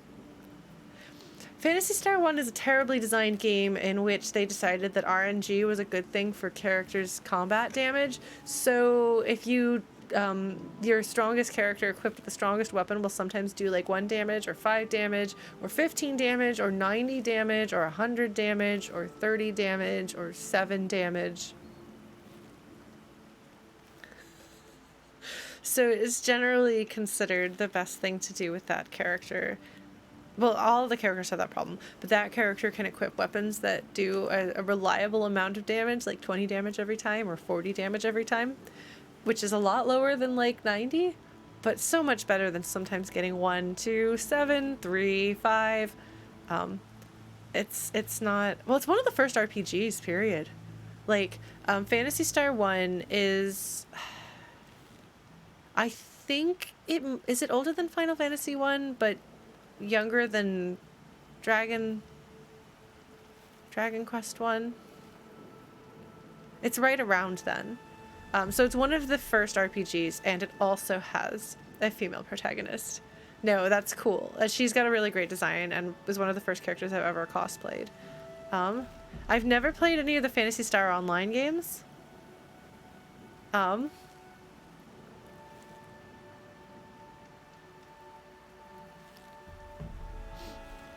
Well, there's nothing about you that sucks if you can't do a thing you've never learned to do. That just means it's a skill you don't have yet, friend. So, practice at it. Practice making a sound on a bottle, on a glass bottle. That'll help. Yes! That's what I said. That's what I said. I was right. Okay, look. I was really into Phantasy Star. I was involved in the Phantasy Star discussion board. Made a friend that I've since been estranged with, but who was like my man of honor at my wedding. I mean, I'm divorced now, but like I met him when we were children on the Phantasy Star discussion board. Like, so I really love Phantasy Star. So I'm so proud of myself for knowing that it was in fact slightly older than Final Fantasy 1, but not as old as Dragon Quest 1. These are the things that you can be proud of yourself for. Alright, let's keep going with the story. Sorry for that tangent. Phantasy Star Online is apparently connected to Phantasy Star in some vague general way, but... yeah, so Dragon Quest 1 is the first JRPG. Phantasy Star 1 is the only one of the 3 of them that actually has set characters and a story with cutscenes. In 1987. Amazing. It's amazing. Great game for its time. Doesn't necessarily aged well at all, but that's okay. It's from 1987. What do you expect? Okay, let's Tell me about the trials. see what's The up with Hunter's this. Lodge hosts hunting ground trials throughout the world, each offering hunters a chance to test their skills. What do I get for completing them? Pride in accomplishment, as well as marks, depending on how well you fare. Here, we offer the tools trials. What kind of tools? Hunting isn't just about your bow. It's about using everything available to you, even your surroundings. You'll see once you start taking the trials. Something's not quite working here for me, and I don't know if I'm overthinking it or underthinking it. But, like, how did they bring their marks to join the Hunters Guild and tell the Hunters Guild we're not Nora? And then were they like, oh, we're going to go make a Hunters Guild by the Nora? And they're like, oh, the Nora won't let you do that. The Nora don't like anyone. And they're like, oh, no, the Nora will let us do it. Were they then like, oh, well, we know we've been Hunters Guild folks for a while, but it turns out actually we're secretly Nora ourselves? Like, is that what happened? I don't know. I should just accept world building and just be like, it is the way it is. What is the Hunter's Lodge? It's a group of hunters who compete to bring down the mightiest machines in the land, run by the Carja in Meridian. You can see it yourself if you win 3 half-suns from the hunting grounds. Just to warn you, though, they're not fond of Nora. All right. Which tools trial would you like to try? I'll explain how it works. Test your skill with bow and arrow by shooting parts off the backs of grazers as quickly as possible. Oh, no. Oh, no. I like that one. Slide down a rope and I'll start timing. This is gonna go awfully. I don't remember how do I aim? How do I fight? Okay, hold on. Not this. Not this. This. I'll save the shooting for down in the hunting ground. That's the right button.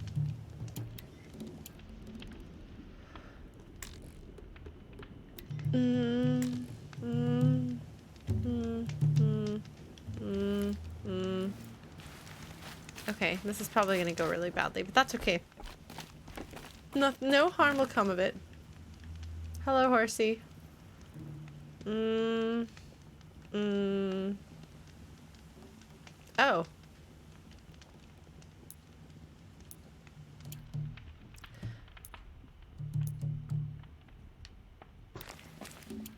How do I do this?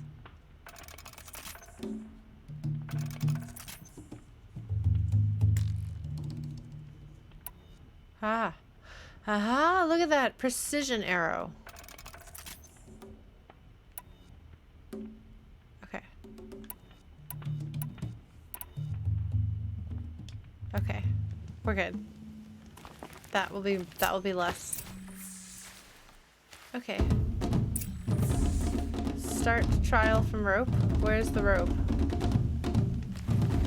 Where's the rope? Wait, hold on. Where am I going? It might help if I knew the way that I was going. Oh, here we go. Hold on, I need to restart it. Sorry, dude, I did it wrong. You haven't finished the trial yet. Hurry. Okay, fine. Oh, you want to stop? Let's try that Test again. your skill with... Okay. Okay. That's a good one. Alright, timing begins when I slide down the thing. Okay, I'm gonna go the right way. This is a very Lauren thing for me to do. Okay. This is the right one? Okay. Oh, okay.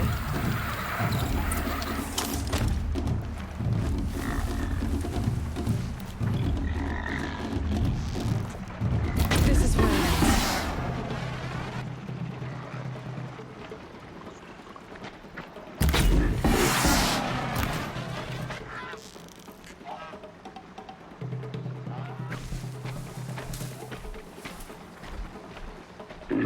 This isn't gonna go well.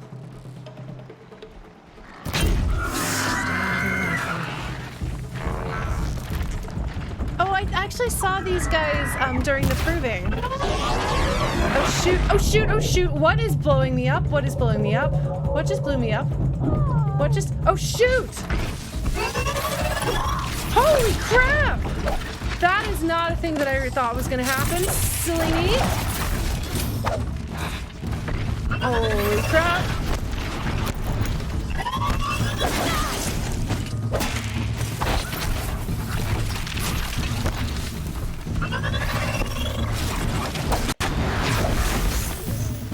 There's another friend. Where's the other friend? Okay, well, that didn't go so great.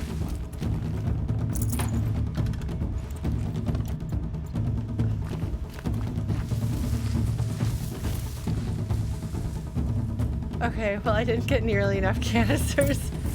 I did it wrong. Back to your business.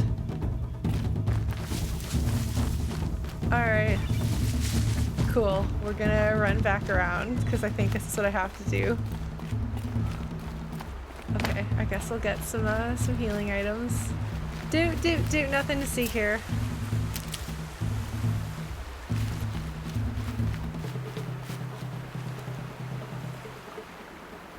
Oh, I thought that I missed the, I thought because I didn't get the I thought that it was the minute 50.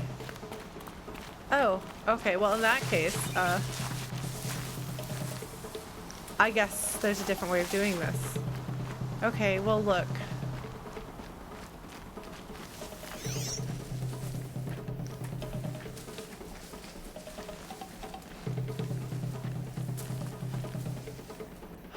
Okay.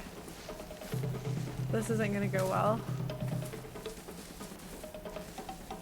Oh, that's for gold medal. Okay, well we're not gonna get a gold medal.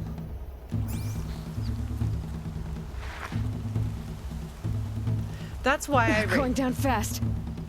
That's why I by the way, did the went ahead and looted the thing, because I was like, oh, I've already lost, so there's no point.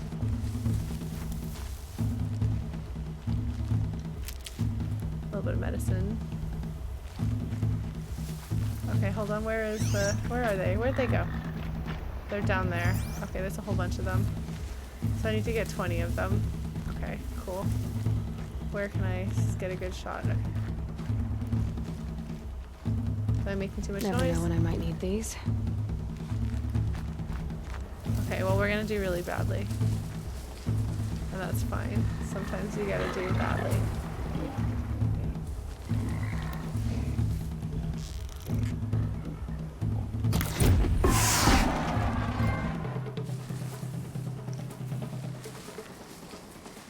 Now they're hunting me. Are they?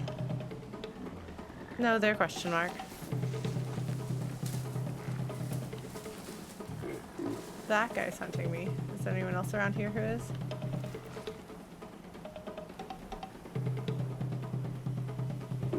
Oh, it's gonna be nighttime. Things are gonna get harder at nighttime, I bet.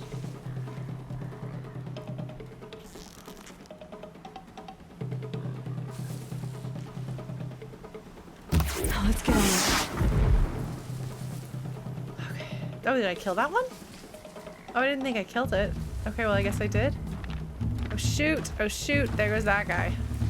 Okay, well I'm gonna have to hunt him down.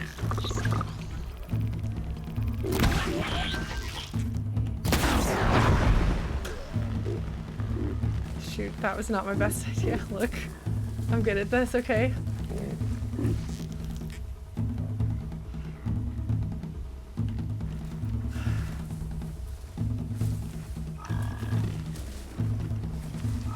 Oh my god, they're all so sad. Look at these sad little guys.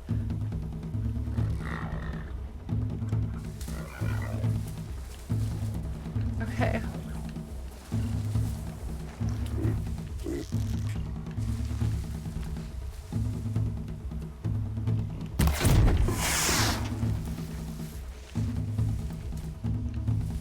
They're fortunately not very smart.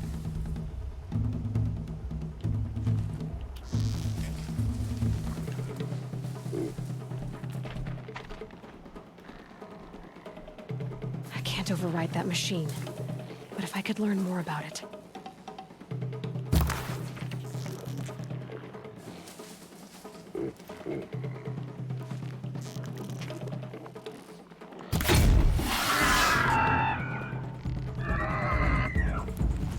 Oh shoot, what are they doing? Are they coming to kill I me? can get out of this. Can I? I'm pretty sure I'm gonna die. Are they running away? They might be running away. Did they summon a friend? Did they summon a keeper? Because that's gonna be really interesting. World-wise.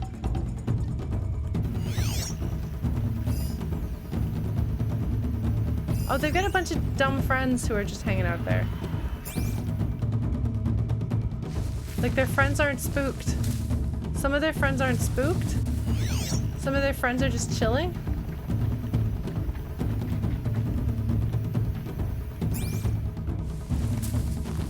Oh, they think they're looking for me. Oh, shoot, I'm visible. Pass the test. Okay. Did I pass the test?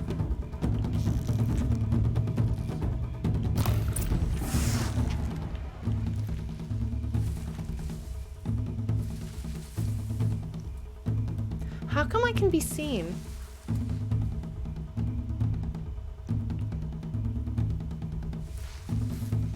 All right, let's see. Oh, I wasn't far enough back.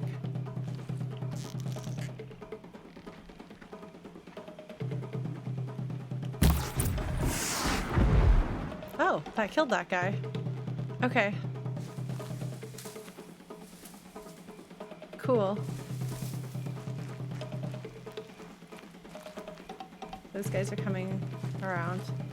Let's get in here, because they'll be around. Alright. One of you guys is gonna come around this way. I just know it. Come on. Right? Oh, there's a whole bunch of them. Oh, there's just a couple of them that I'd hurt. Oh, there's a whole bunch that I hadn't hurt. Okay. Alright, we're gonna, do this.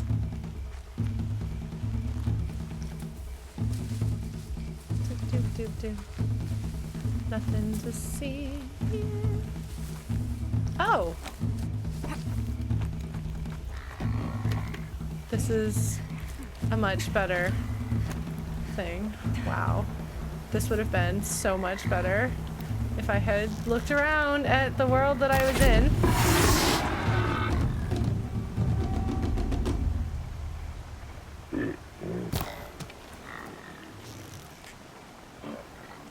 More than equipped to take you on.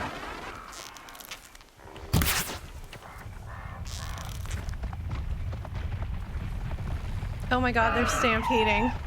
Oh my god, this is fascinating! These guys have completely different behavior. Because I want to go and... Alright, new plan. Okay, hold on. Oops! That's not what I meant to do. Up, up, up, up, up, up, up, up, up, up, up, up, up, up, up, just in case they stampede. I don't know what just happened there, but, yes, no ammo. Okay, I have to remember, how do I make ammo? How do I make ammo? That's it. I'm already gone. How do I make ammo? Not that button. How do I make ammo? This button? No, not that button. How do I make ammo?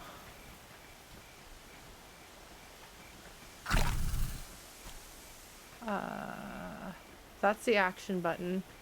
That's the dive button. That's not what we want.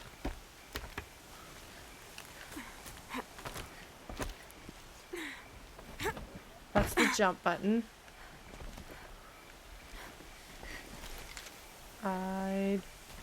Nope. I don't remember what button. I have literally no idea what button to use. Unfortunately, this is going to be a problem with this game. And this is part of why I just immediately vetoed a bunch of these stuff that I could have done. Okay, hold on. No, oh, what's the button? Not down. Okay. Somewhere here, there's got to be a thing that tells me what button does what. because I have literally no idea. Settings. Controls. No. Control mapping. Okay. Weapon wheel. That's L1. Okay, hold on. I'm gonna try to... I'm gonna have to figure out a mnemonic device to put that in my head. Did I just set the game to hard by accident? Oh, okay. I should probably fix that. Okay, we'll turn the game, oops, off of hard to normal. Sorry about that. Did not mean to. Thanks, Greno, for highlighting that. All right. Cycle tools. I figured that out. So to cycle and then use. Okay, I hadn't figured that out with the D-pad. I'm sorry, folks. Have I ever... For those of you who are new to watching me play video games, I am abysmal at remembering controls. Like, I basically have a hole in my brain that controls go out, and has been this way for a very long time. I will be literally in the middle of playing a game with two buttons, or well, two sets of buttons, like the button that swings your weapon, and there's two versions of it, and the button that jumps, and there's two times of that, and I will still hit the wrong one. I will jump and then immediately forget what the jump button was randomly. It's not that they're complicated, it's just that something about buttons and my brain just don't go together. I have some sort of inability to withhold a certain specific kind of information, and it's buttons and whatever else is like buttons. So it's not that I don't understand it. It's like literally there'll be the jump button and I'll be jumping and jumping and jumping, and then I'd have been playing a game and jumping for like 2 hours and then suddenly forget what the jump button is. So, all right. How on earth? Okay, so this doesn't make any sense. This doesn't make any sense at all. Okay. So this is aiming and aiming and fire, aim and fire. Those two go together. Like, it makes sense. So the triggers are triggers because you're shooting. And then the weapon is on this side.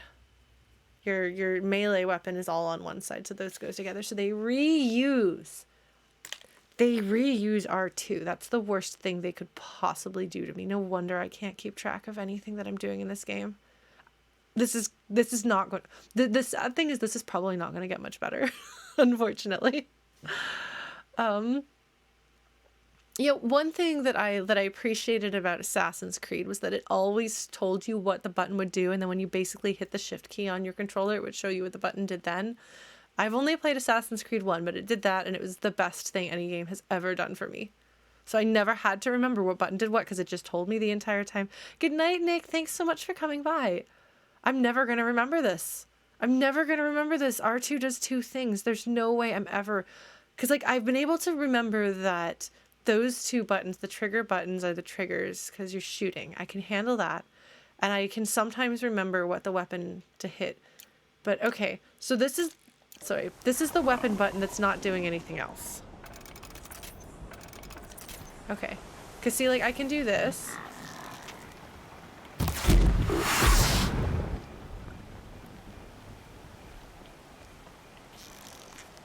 Like, it's very, like, sensible.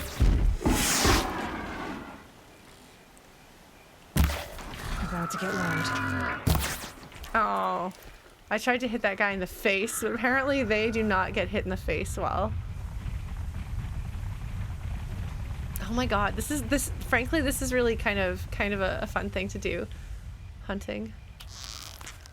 And now they're all looking towards me. They see me, but they're not very smart.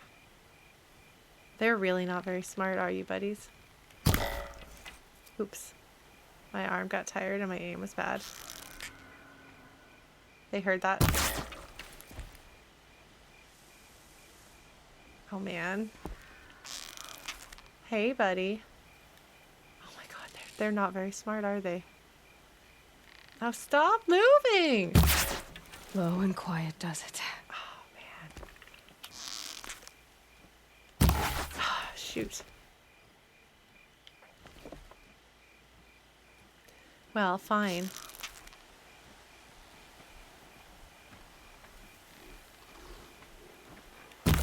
Oops. Oh, there's a guy down there. Oh, that's one of those guys. Oh, those guys are bad news for me.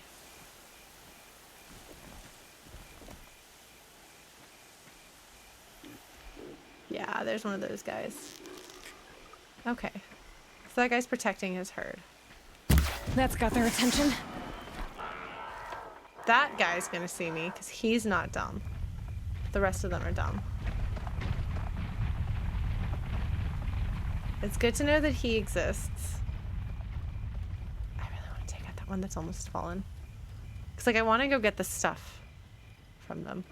Oh, because I do have this other bow, don't I? So that guy's like, I want to... Hold on. Okay. So...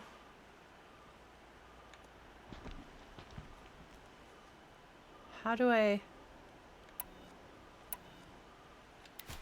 Oh, that's how you switch. Okay.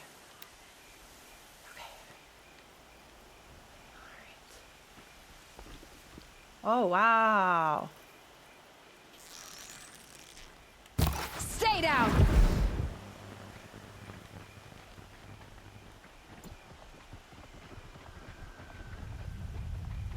Sorry. I hope you folks don't mind that I'm, doing this. I want to take out this guy over here. But he's hanging out over there. I don't think I can see him. Can I see him from here? Oh, I can see his butt. Oh! Holy crap.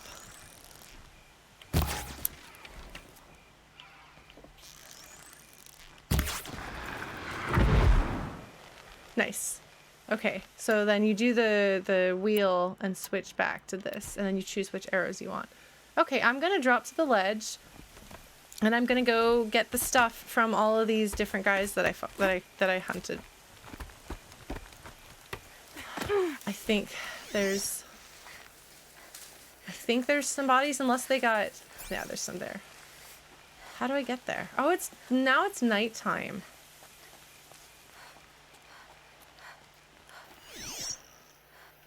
I swear there were a bunch of bodies that I thought I could raid. There we go. There are some. Okay. Excellent. Alright, sorry folks. Just have to deal with me. Holy crap. Okay. Oh, these are the canisters that I knocked off. I'll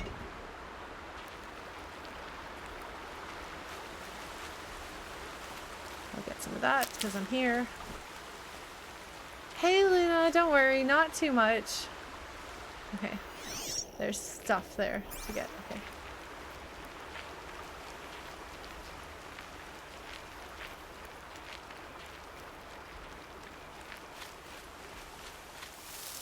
I've been hunting. Yeah, we're doing some trials, which is good because I cannot for the life of me figure out how to remember the controls in this game. Okay. Are there any other... There is one around there, okay.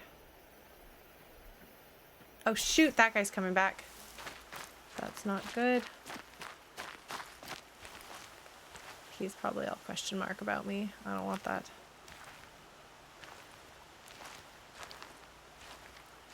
Alright, hold on. We're gonna try to get these canisters.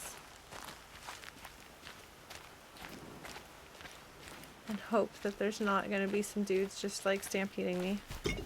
Okay, hold on. I feel like there's another dude just around there.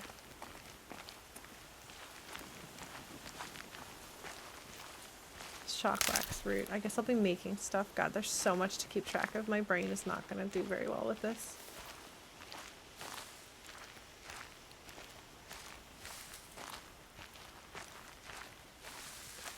Oh look, there's more of those guys. Part of me wants to just hunt them some more.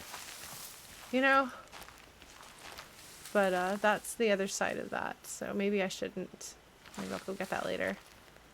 Hold on. This is the way back. That's where that is? Okay, how do I get there? How do I get there? Can I... Oh, I guess I can walk across this, can't I? Yes. Haha! Okay. Oh, hello. You guys. You!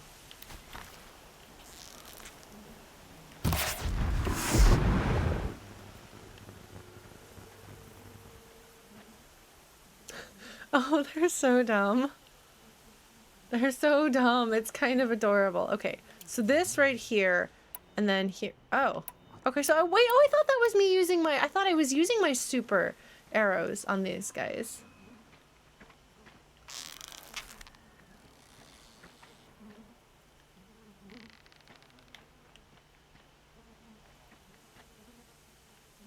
I hear bugs. These guys are not the brightest. I don't know what these blazes are for. But I know that I'm gonna want these probably.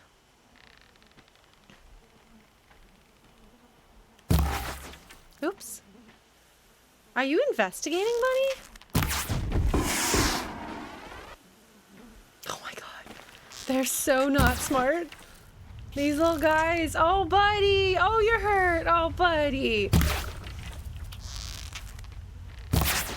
Oops. Oh, he's struggling. Hi, buddies. Yeah, I know. Your sad little friend right here. I'm gonna try to shoot him as he comes by. If he comes by. Oh, what? No, he's going that way? Oh, come on, buddy. Let me help. Let me help. I've got other ammo. Do I? Hold on, Aloy. I can do this.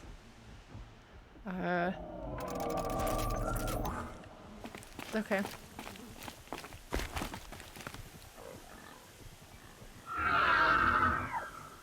They sound sad.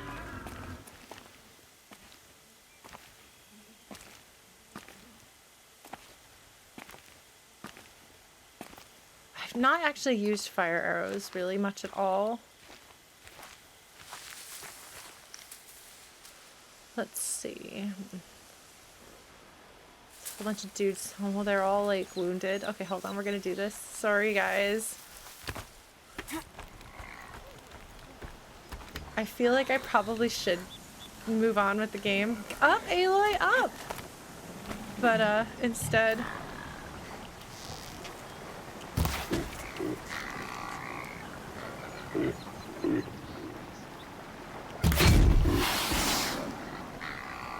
Do I get points? I don't know if I'm getting experience points for this stuff at all.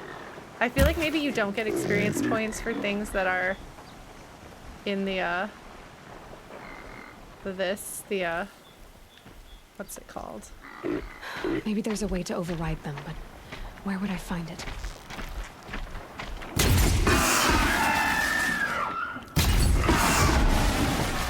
Oh, okay. Okay, so I am getting points. Okay. But, so the fact that they run slower when they're wounded is good to know, you know? Like this guy right here, he's sad. Oh, I'm trying to get his... I'm trying to get your blaze thing off. I'm failing. Sorry. I don't even know why I'm doing this exactly, but I am. They're much harder to hit when they turn their little bits away.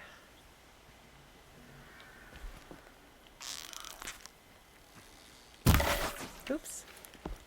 Hold on. Okay, this button. And then we do this. Okay.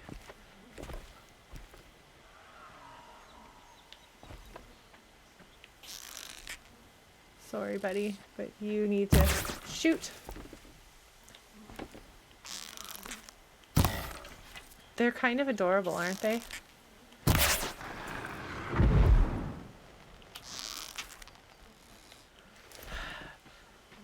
Alright, let's see. Alright. Ha!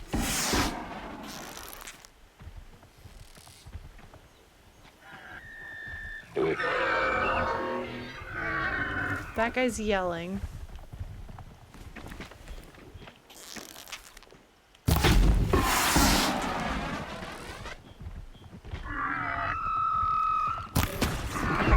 You're down.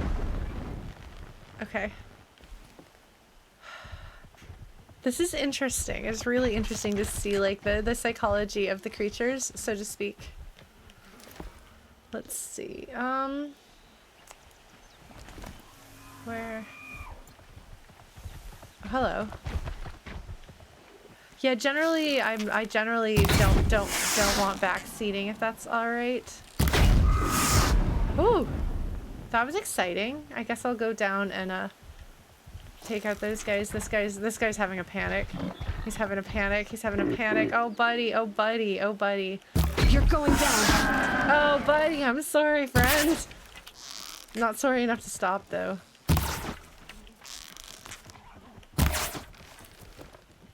I should probably make more. Okay.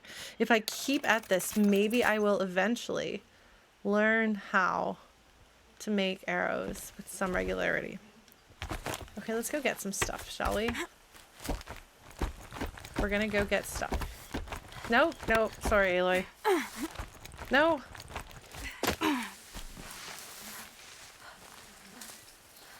Yeah, sorry, buddy. I took out all your friends. I got all their stuff. Do I have... How many blazes have I got? I've got 86. Wow. Metal shards. Okay. I mean, probably I shouldn't waste all of my arrows doing this, but at least I have like halfway to a level now that I wasn't before, so there's that. Maybe I can sell some of these blazes.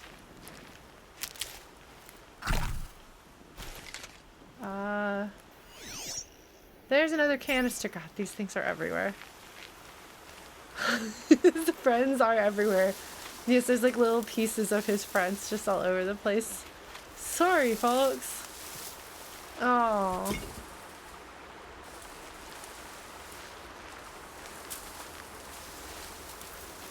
Well, I feel like I've done okay. I think I'm a step closer to understanding the game. I'm gonna try really hard. Try really hard to remember how.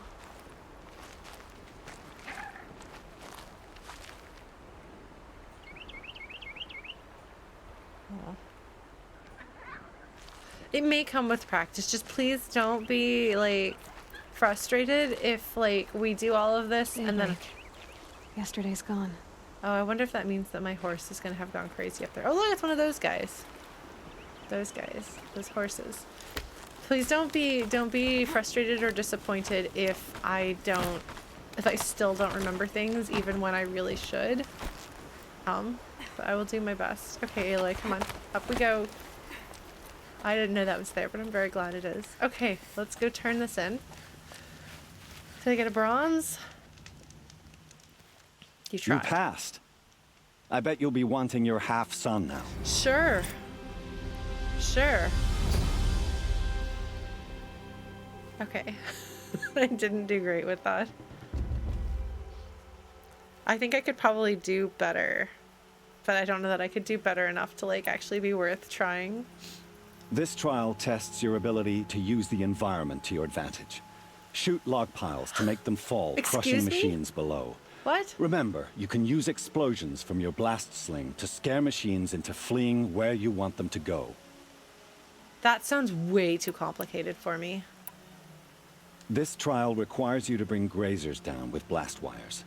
But you'll need the Carja tripcaster and ammunition to do it. My friend here may have them for sale. Beefer, thanks for following. This trial requires... But you'll need the... Okay. Time for me to head out. I'll be here. Okay, so I have the tripcaster. Right? Yeah, there's the tripcaster. I don't have a lot of things to use with it, so maybe I will trade with the trader. Okay. Ammo. this one. Right? Yeah, oh, and I'll need a Carja Tripcaster. Oh, which is better than the regular Tripcaster, which is what I've got. I don't usually do trials, but I don't remember how, like, I'm not very good at using, like, knowing how to use the game and stuff, so I'm like, perhaps I ought to figure out some of the controls and things. I'm not usually a trials person, and I'm not going to do a lot of them. It's just for me, like, although I guess actually I've got, maybe I should get better weapons. I guess I've also got these tutorial quests. Kill watchers using precision arrow shots to the eye. Trip machines with shock wires. I will get experience for that. Okay. Should I get the better Tripcaster? What else am I gonna do with my money? How much can I sell blazes for? Common. Yes, they are common. Wow. Fox skin. Machine core, watcher heart, turkey skin. Yes, this is my first play. I'm very slow, just to warn you. I'm very slow and very story driven. So, if you tend to be impatient or want someone who's very, very gameplay skilled, I will probably be frustrating for you, and I will give you the heads up in advance that is so. Okay. Maybe I will go Tripcaster something.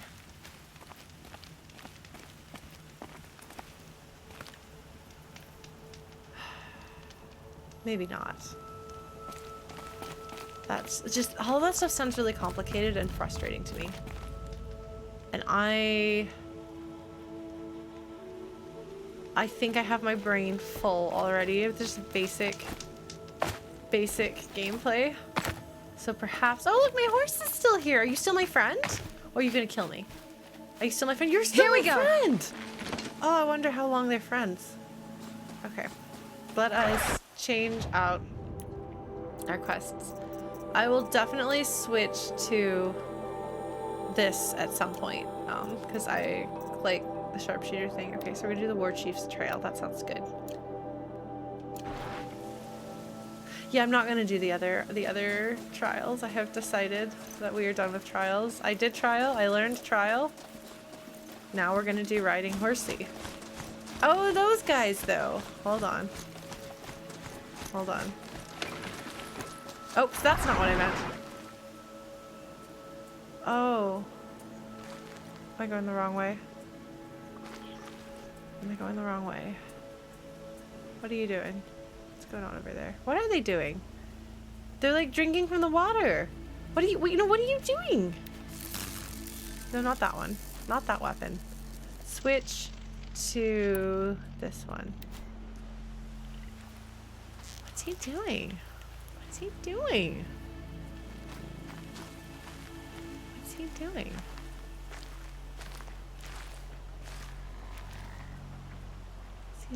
Is he in the wall? I don't know.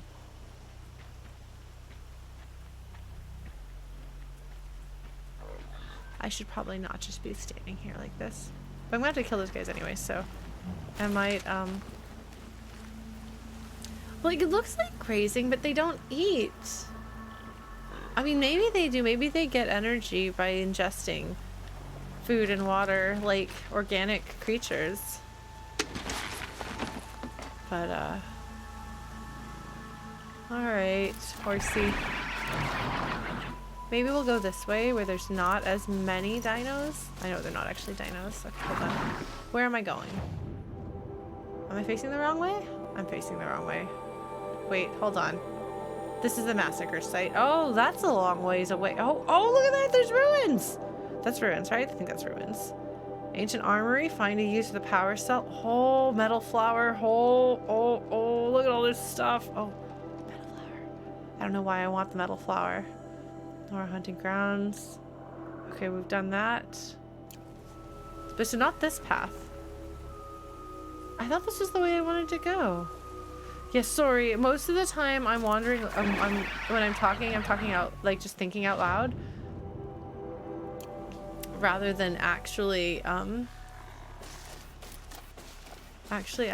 questions that I want to have answered. I'm sorry, that maybe... Oh, this is the way to go. Okay.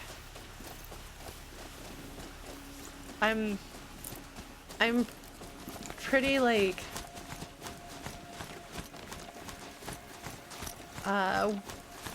awkwardly amble through things on my own sort of person. Okay, alright. How do I get down there? Am I facing the right way? No, I'm... Okay, I'm just having a hard time with the map, apparently. Oh no, this is the way. This is the right way. Okay. I think this is the right way. Maybe it is, maybe it's not. Either way, I'm gonna ride my horsey around in circles. Whee! That was not the right thing to do, but I'm gonna ride my horse up the stairs. Whee! My horse is not thrilled about this. Hello, please be impressed. I'm riding a horse, you should be impressed. It's very impressive. Nobody rides horses around here. How do I get to where I'm trying to go? Oh yes, we now have the chat hat, the symbol of Lauren actually asking for help. So at some point I will do that. I guess I have to go down here after all.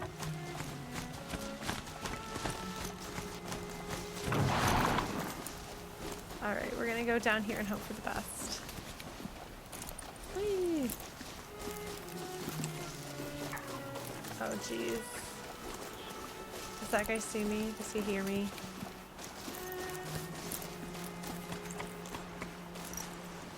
This game is fantastic.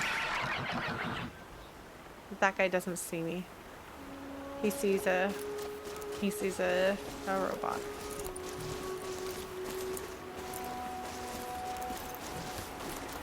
Alright.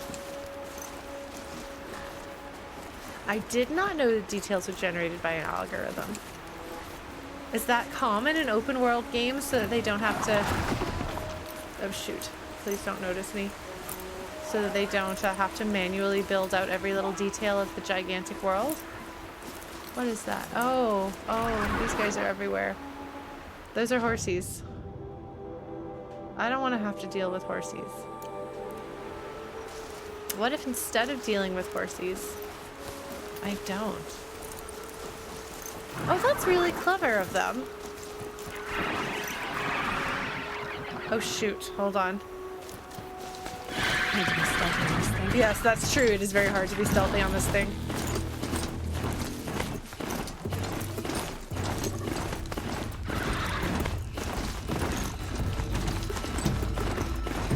I don't know what I'm doing. I don't know why I'm doing it. Oh, did I just run down a pig? Hold on. Did I just run down a pig?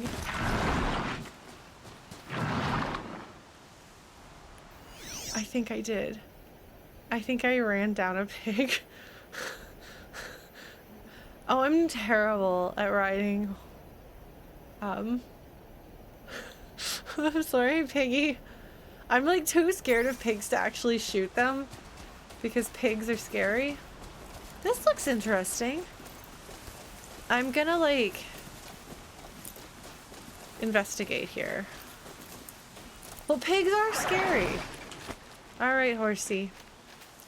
You stay here. I'm gonna investigate because this looks like a place that like... Oh, wow. Oh! Oh, I get 2 health thingies because I got the health thingy bonus. Oh, that's exciting. Yes, it is because I know about boar and the fact that pigs are basically boars. That made me that is why I have what I like to think of as a healthy fear of pigs and the incredible destruction that they're able to do. My 3rd health thingy? How do I have a 3rd health thing? Really? Oh, is that what the 2+ signs are? Oh, that's amazing. How exciting. How exciting. Cryo kiln root. That is not... Okay. Well, I guess maybe I'll just ride around on my horsey. All right, horsey. Up Let's we go. Can I give you a horsey name? So you're not gonna be my permanent horsey. What's over there? What is that? Campfire? Yeah. All right, let's do it. Campfire discovered. New quest? What? Okay. I do like the thought of a new quest.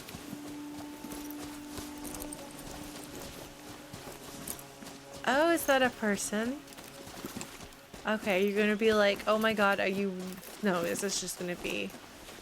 So it's interesting, the shopkeepers that aren't characters, like, are, like, they made a point, they're not even, like, sort of characters. They're, like, completely not characters. Like, they're not doing it in halves, which I think is probably actually a good idea, all things considered. Like, that way they don't have to worry about people like me being like, hey, that doesn't make sense in the world. Hey, I don't understand. I don't understand. That doesn't make sense because you said that you were an Anora, but then you were a Nora, but then... Yeah, this is them saying video games got a video game. Okay, so they don't have random stuff that the other shopkeepers don't have. It's not like random from shopkeep to shopkeep. It's like, this is like access shopkeep. Okay, that's interesting. All right. We're gonna save. Quick save and manual save. I always manual save. For anyone who was like, why did Lauren have to do all of that stuff at the end of the last stream to make sure she could actually save? I found the power cord unplugged from the back of my PS4 and I don't know how that happened today when I went to try to turn the PS4 on. So like...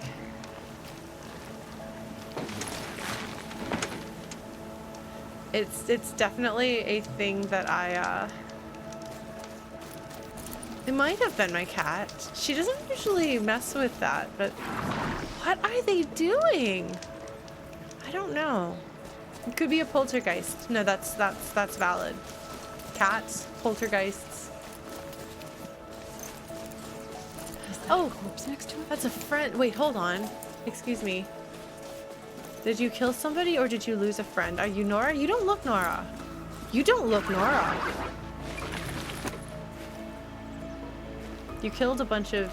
Oh, are you a bandit or were you killed by bandits? Because you look different. You look very different. You have some sort of a headdress on. Nil. Did you kill these people? Am I... There's danger ahead, girl. Danger for you, Outlander. This is Noraland. Yes, yes, yes. Trespass is forbidden on pain of death. Strange phrase, the pain of death. See? This one's in no pain at all. Who was he? A thief, slaver, a killer. The kind that give honest killers a bad name. Varl told me there would be bandit ambushes on the road. Well, it's not all good news. They don't always come to you. Most dig out a camp, and there they'll sit like spoil on meat. Oh, that's a good phrase. Unless someone does something about it. Oh, we friends? I like you. Follow the trail of smoke on the other side of the ruins. I'll be there. I appreciate. Okay, I have a friend to take out the bandits with. I like this. This guy's interesting because he's kind of got a slightly poetic way of looking at things and thinking about things, but he's also like super down to business. Like, so he's like, yeah, these guys are bad, and Ayla's like, oh, we should do something about that. And he's like, yes, good, okay, we'll take care of business just like immediately. He has a really cool design. Are you guys saying that you all think he's hot stuff? You think he's hot stuff? He has really interesting facial design. I'm really curious what his story is. We'll see each other again. Okay. All right. Well, I'm curious, like, what's with his, like, little, like, where's... Don't answer. Like, where on earth is he from? He looks... Okay, is there a way to do first person looking? I guess... Yes. No. Yes, he's human. Okay, so I do hear dinos somewhere. Where's the dinos? That's not a dino. Rats. There's some striders way over there. Oh, that's my bonfire. So he killed a bunch of bad news people. I don't know if I want to, like, loot the bodies of these bad news people. Maybe they have, like, secrets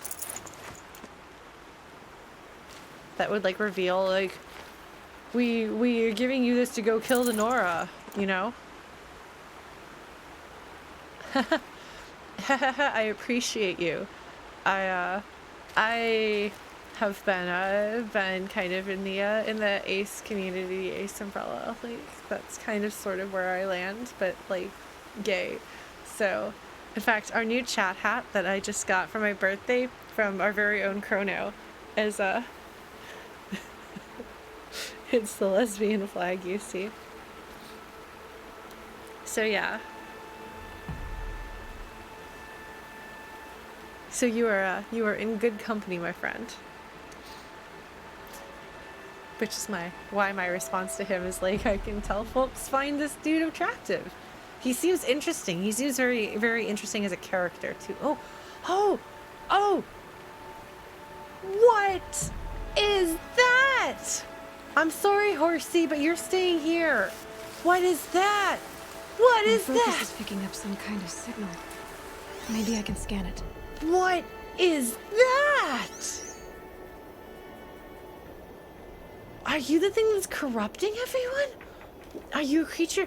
What do I do? What do I do? How do I? That signal.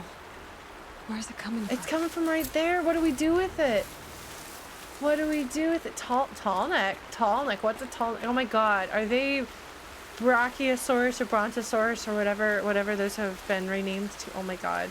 Oh my god. Are we fighting a Nessie? Am I gonna fight a Nessie? Am I going to fight a Nessie? Oh my god. I'm gonna go fight a Nessie. Oh my god. Those ruins. That must be Devil's Thirst. A city of the old ones. Of the metal world. And look at that. Look at how recognizable that sign is. Like, it feels like, you know, you're driving down the highway on your car and you're going to see that. It's going to be a neon lit sign pointing the thing is here. These columns are very, you know, contemporary our world, not Nora, not this era.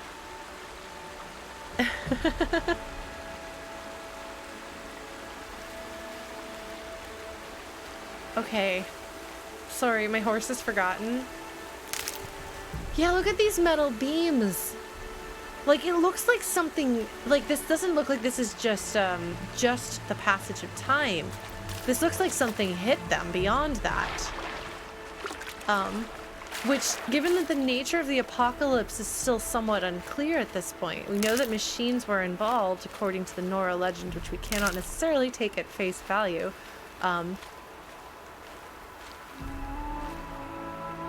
So, alright folks, for those of you who are watching me for the first time, apologize in advance for what's about to happen. You might notice there's a little symbol on my stream screen that says Lauren, but it's L-O-R-E. That is because I really like. Alright, so I feel like we're definitely in North America. I feel like we're in the northern US, based sort of on like the accents and things. The people that we saw in the ruins, the voice bits that we got at the beginning of the game, the songs that they sang, the way they talked, the accents that they had, all made me feel like they were very American. And so given that, what is that? Hold on, what is that? Oh my god, that is shaking. What is this? Oh, is this one of those flower things? No, what is this? What is this? Oh, I can scan it. How do I scan? How do I scan? How do I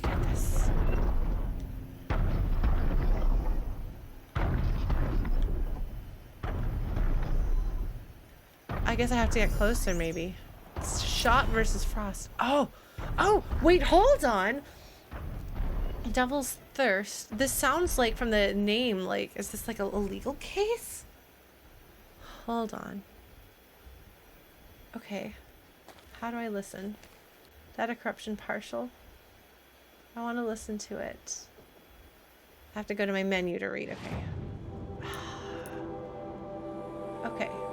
Data points is a new one. No. Text? Oh, no, that's different. World versus quests. Okay. Oh, I've missed some. Oh, no. Oh, that's not good. I don't like the fact that I've missed story bits. Okay, let's select this. Overturning. Oh, look at that. This sounds like we're in the US already. Overturning Schott versus Frost is a pipe dream. I'm gonna read this out loud. Is that all right with you folks? I don't usually read things out loud on stream, but I think for these I will. Of all the tedious and repetitive talking points that became the hold on, I just realized we've got a date. I just completely glossed over the date line. Okay, 2061. All right, so we're looking 40 years-ish in the future. Of all the tedious and repetitive talking points that became the touchstones of the last presidential election, none were more empty, or I don't know how to say this word. Jejune? How do you say? That's one of those words that I've seen. Let's get a dictionary going on. Okay, we're gonna get this word because I have a pretty good vocabulary. But there we go, jejune. So it's just jejune. I assumed it wasn't jejune because that seems silly. I've seen it before. Okay, naive, simplistic, and superficial. Okay, look at this. We're building our vocabularies. This is fantastic. Okay, none were more empty or naive. Simplistic, superficial, I think, is probably closest to what we're looking for. Empty and superficial. Than the debate of a Schott versus Frost. The Supreme Court decision that... Oh, no. Oh no. Oh no. Oh my god. Oh my god. Oh my god. Oh my god. Oh my god. Oh my god. Oh. Oh. Oh no. Oh no. Sometimes I feel like I'm going to play a game and it's going to have politics that are not in line with mine.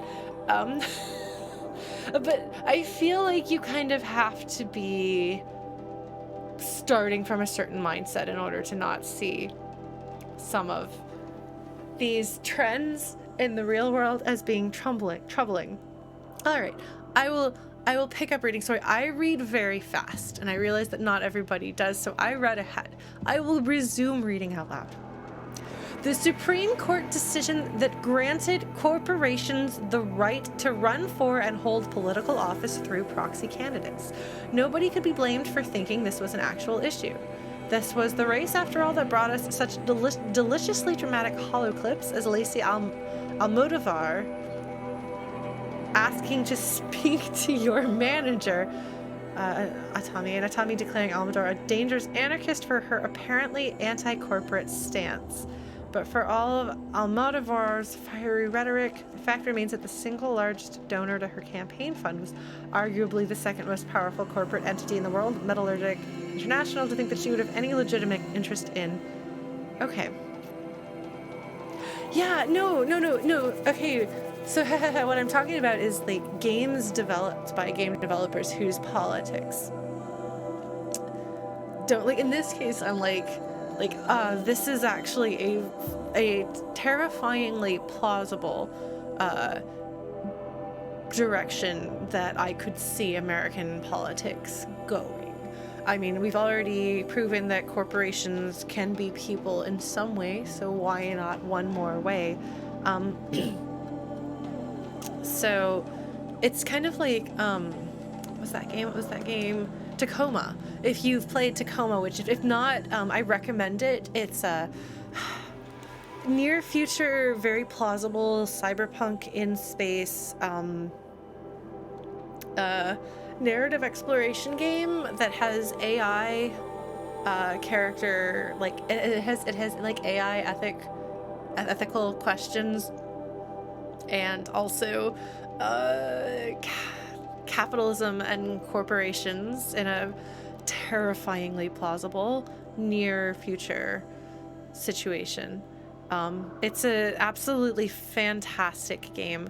It's by the people who made Gone Home, but they're making a different kind of political statement with it. Wow. Okay. I did not actually expect that Horizon Zero Dawn was going to go here. I thought we were going to have, and this is something I keep kind of talking about, how I feel like my, aside from the crazy mini golf prediction that we had today, which again is grounded in nothing, but the ones that make more sense, like I talk a lot about, like I've kind of made some assumptions about the world building and about the plot based on having read and just consumed a fair number of science fictional stories myself. And so I think I was expecting, like, possibly we might have some environmental questions. But a lot of times, outside of cyberpunk, and sometimes even within cyberpunk,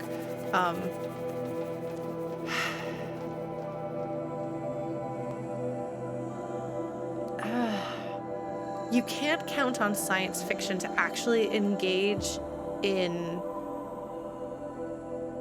current event, real world controversies and issues.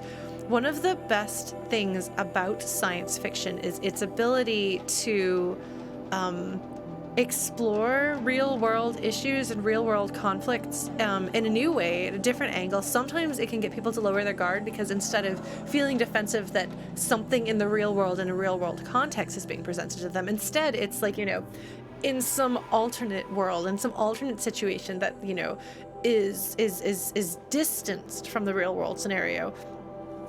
Through time, through change, sometimes it's more allegorical.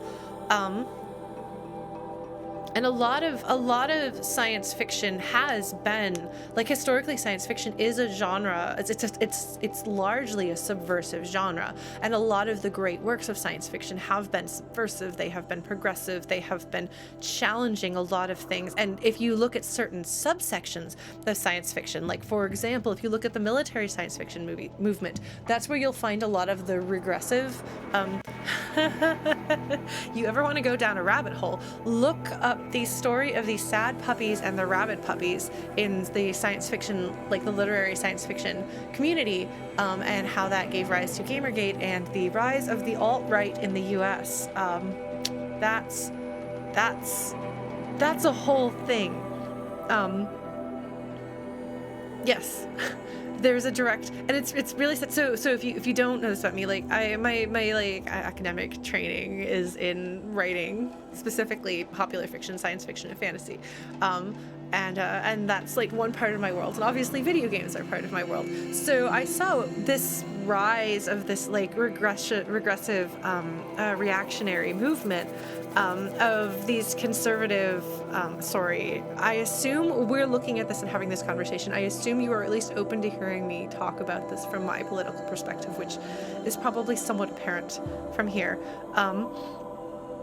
But to have seen this really nasty, ugly thing start happening in this one part of my community as a science fiction and fantasy writer, seeing the battle begun between these I feel like regressive is the word that I want to use, science fiction writers back when men were men, and you fill in the rest. You can imagine they're out there and they would have arguments. There was a forum that I was part of for like, I guess, up and coming science fiction and fantasy writers, and like there was like you can't talk politics on the forum, and this became a complicated thing to a complicated rule to follow when I was active in this group in like 2010, 2011 when marriage equality had not passed nationally in the US, and I was living in the US at the time, and so some states had passed marriage equality. So suddenly you have a gay writer on this group mentioning her wife. Is that politically charged? Is her existence, is her mentioning her wife political? And that was something that that they weren't sure how to deal with in their No Politics Allowed, because there was actually one of the leaders, one of the founders of the Sad Puppies movement, actually was active on that forum and had some conflicts with some of the queer and progressive members of the community. So that was a thing that I was aware of back in, I think that might have been somewhere between 2008 and 2011 or so. Well, you weren't allowed to talk about real world. It was for writers to like share their stories, talk about stories and stuff, but you weren't supposed to talk about real world politics. Like, they were like, please don't do that.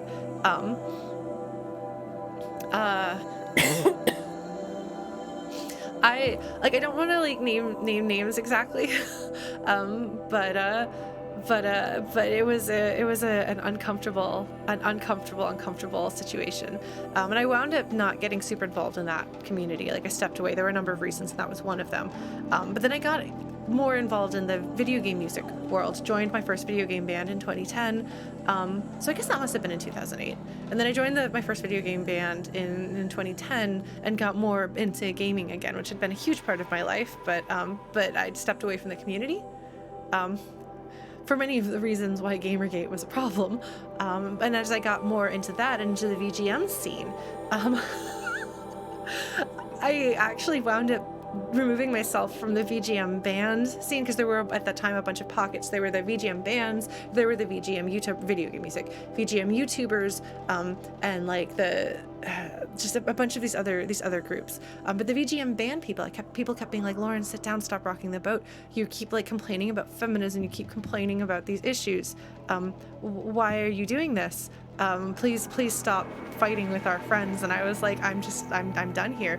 And fun fact, one of the people that I got in trouble for for arguing with a lot, who's a friend of that scene, was one of the originators of the Not Your Shield, I think was what they called it, offshoot of the Gamergate group.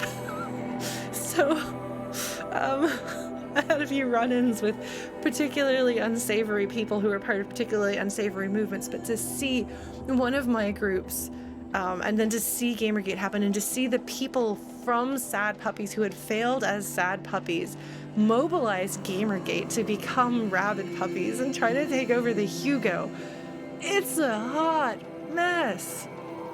And then, of course, we've seen how that played out into national and then later international politics. I don't even know how we got started on this. But if you don't know that story, there's a lot of it, and it's preposterous. It's the sort of thing that if you wrote in a story, nobody would believe. How on earth did a bunch of whiny man babies, whiny regressive man baby science fiction writers who are upset that they can't write their really crummy science, like military science fiction, without people pointing out to them that they're being dumb and jerks and nasty, give rise to the, horrible forces that we're seeing in the world, like the rise of fascism around the globe. It's really incredible how that worked out. So, video game lore political, yes. Okay, anyway, so yes, if you're watching me for the first time, hello, I'm LaurentheFlute. I don't shy away from talking about politics or current events on my stream.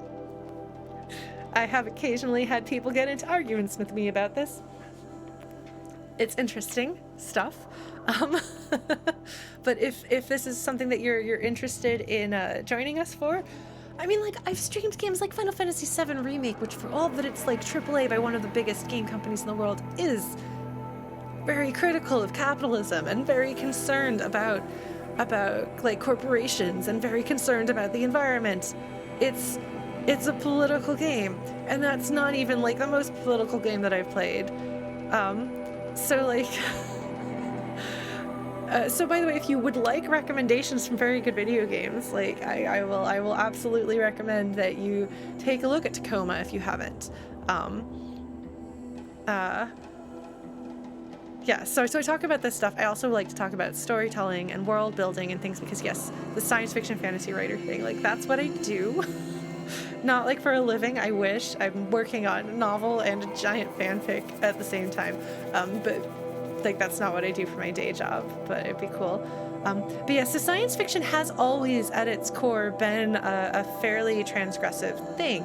I mean, if you date science fiction back to Frankenstein as the first work of science fiction, which it's generally considered the first work of modern science fiction. So congratulations, crummy dude bros, but your genre was invented by a woman. Thank you, Mary Shelley. Thanks, Chrono. But so a lot of science fiction is, and it sometimes is exploring like how we could have a better world, and sometimes it's exploring the worst things about our world. I'm a huge fan of Ursula K. Le Guin, who does a little bit of everything. I think she's possibly one of, if not the greatest writer of the 20th century. And she definitely did not shy away from, oh God. I think she's a good elder to look to as far as for all that she was of another generation. When it comes to looking at like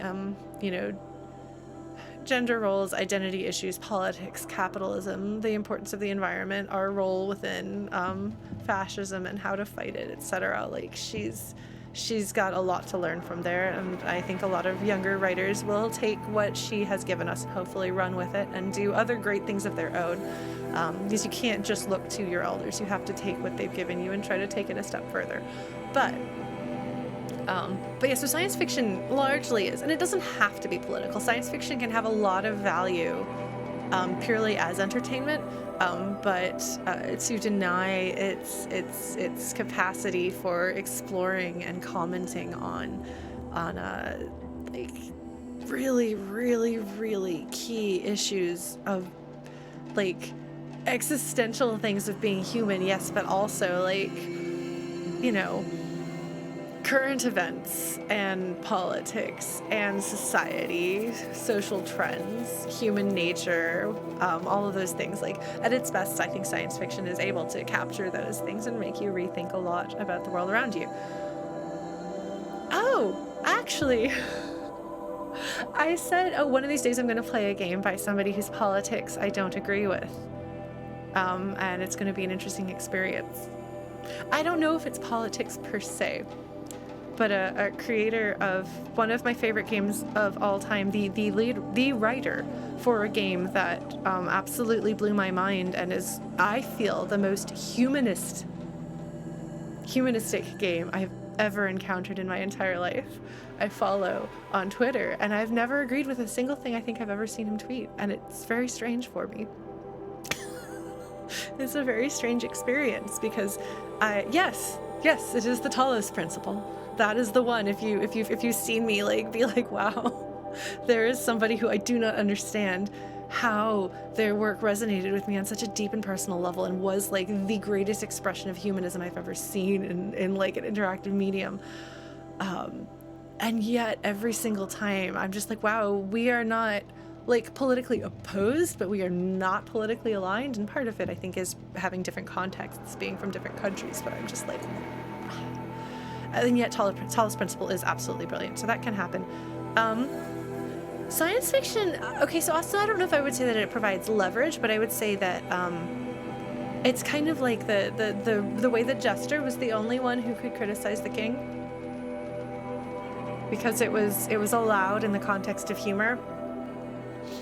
There's something to be said for the power of putting something in a separate context to make it palatable. So science fiction can be very powerful in that way. So yeah, we're just talking about a lot of things here, and we haven't even talked about specifically how this relates to Horizon Zero Dawn and what they're saying. I didn't expect Horizon Zero Dawn to be exploring corporate personhood. I'm very, very, very, very, very, very, very, very pleased to find that it is, because I think that is actually probably one of the most terrifying things in our contemporary world. One of my favorite books of all time, which is actually a work of cyberpunk science fiction that is not, usually when people say that, they follow it up with like one of like the classics, and this one is not as well known, but it is from, I believe from the late 80s. But Joan Vinge is a very good writer when she's at her best, and the Cat series of books is amazing, but Cat's Paw is my favorite of hers. And the books are flawed. They definitely have their flaws. Cat's Paw is incredible. Content warning, it is one of my favorite books of all time, but it hits 2 of my I won't read, watch, or play things that have this content in it. It has both of those. I will reread it to pieces, but I will give the content warning on Cat's Paw. The first book is not so much. Scion doesn't have such a bad problem with content warning, but do take it to heart with Cat's Paw. But it's very good, and it has a lot to do with like corporations becoming so large. Again, this is a cyberpunk story. Corporations becoming so large that kind of the entities, the people, they become entities in a way, and the people within them are like cells in the body, and it's like that strange awareness that there's almost this evolution. It's very interesting, and it's explored very interestingly in that. It's not the main point of the book, but it's part of it. I don't know. I like it. I think that the Cat books are much better than the Snow Queen. I know the Snow Queen won the Hugo and the Nebula, but I think the Cat books are better. Also, Cat is absolutely my favorite type of main character. He talks his way into and out of trouble all the time. But yeah, corporate personhood does depersonalize people. It ceases to value individuals. And that's really dangerous and leads to a lot of terrible things, because corporations don't think about, like, our concept of a robot, not an android, but a robot, because androids we tend to think of as being more humanoid. That's where like the an part of android comes from. When we think of a robot as being like not motivated by emotion or feeling, and making purely calculating decisions, and being cold and not noticing or understanding or caring about the things around it that have meaning outside of that. Good night, by the way, for anyone who has to go now. Sorry, I'm still going. I would say that corporations have that inhuman coldness. And lack of forethought. Oh, my controller ran out of power. I should probably charge it at some point. I've got a power cord for that somewhere. I've heard of Jennifer Government, I think, but I have not read it. No, should I? Hold on. Oh, that's not the thing I'm looking for. What is the thing I'm looking for?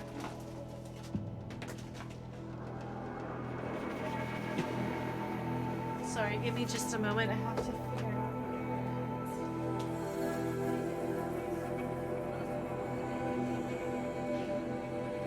Is it this kind of thing? No! It's a mini. Oh, wait. Do I have? Anyway, yes. Corporations are not your friends. I've occasionally mentioned my father on the stream. I don't know if you can still hear me. Can you still hear me? Oh, here we go. Is this one gonna work? Hold on, sorry.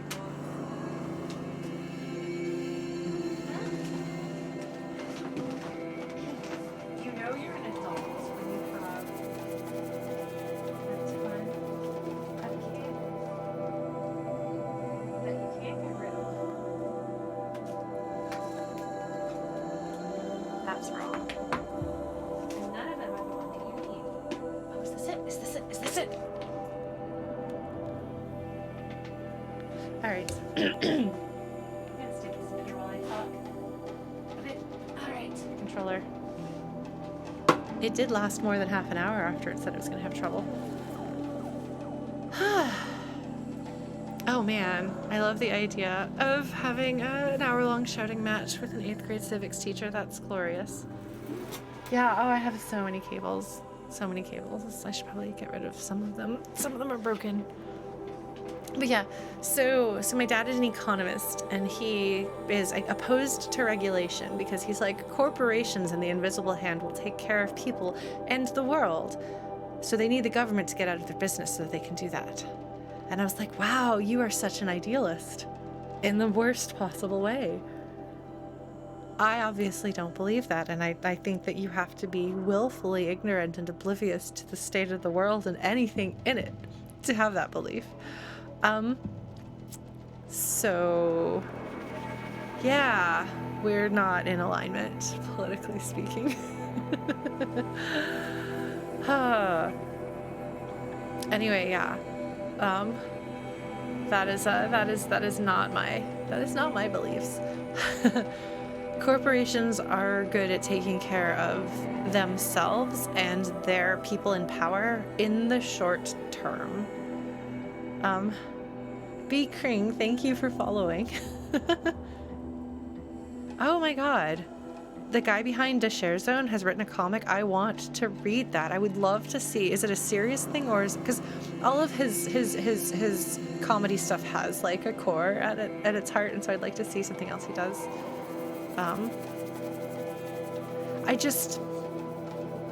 So here's one thing. Sorry, I'm sorry to anybody who wants to like watch me shoot robots. Although I did shoot a whole bunch of robots today.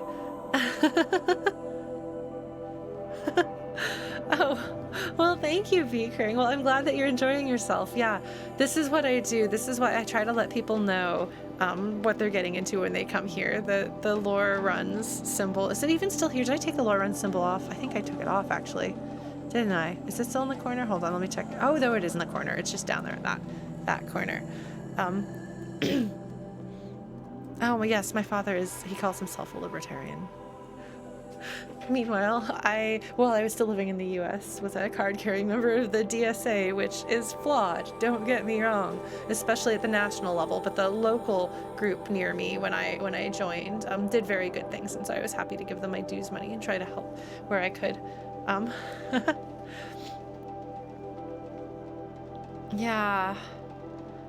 But yeah, so I talk about stuff like this a lot, and I want people to know if you're looking for someone to be really good at playing a video game, or fast at playing a video game, or not slow and actually actively play the game all the time, you will not find that here. But here you will find this. So if we're good with talking about this stuff, I'm glad to hear that you're on board too, because, well, you could just blitz through a game like Horizon Zero Dawn and not get this. This stuff is optional. It's on this side. Like, this isn't Tacoma, where the whole point of the game is to get this information and see the horrifying reality that these people live in. Seriously. I will say, if you're going to play Tacoma, I will give you this one small thing. It is safe. Like, emotionally, it winds up being a safe experience. So if you are like, given the state of the world right now, I can't handle dealing with really bad cyberpunk world future, when you get to the end, you will feel safe and okay. But it can be a little bit like reading about stuff that's a bit it's the sort of thing that's kind of devastating, because you can imagine it happening, but it's very good. I definitely recommend it. But yes, this game is not like that. So you could just blitz past this and be like, woo, shoot the dinosaur. I'm gonna shoot all the robots. And I'm curious to see in the non-optional story how much of this kind of content is going to get driven home, if any. Not the background of the lore, but the observations kind of about humanity and society. Because I'm wondering, this is an inherently political thing to include in a game. And so the inclusion of this in this game means that Horizon Zero Dawn is a political game, which I didn't realize, but I'm very glad it is. But I'm wondering if you can play through Horizon Zero Dawn and not be willfully ignorant, just play through it ordinarily and not realize that it's a political game. I'm curious, so I'm going to try to make note of like the things that I see that are non-optional. And I wonder also, I guess I'm really curious to see how much you get to know of the past world without digging into it with things like this. But yeah, the storytelling has been expertly crafted so far. I really, really do appreciate and enjoy what they've done, even this early in the game, developing the cultures. We've had just the barest hint of any of the cultures besides the Nora.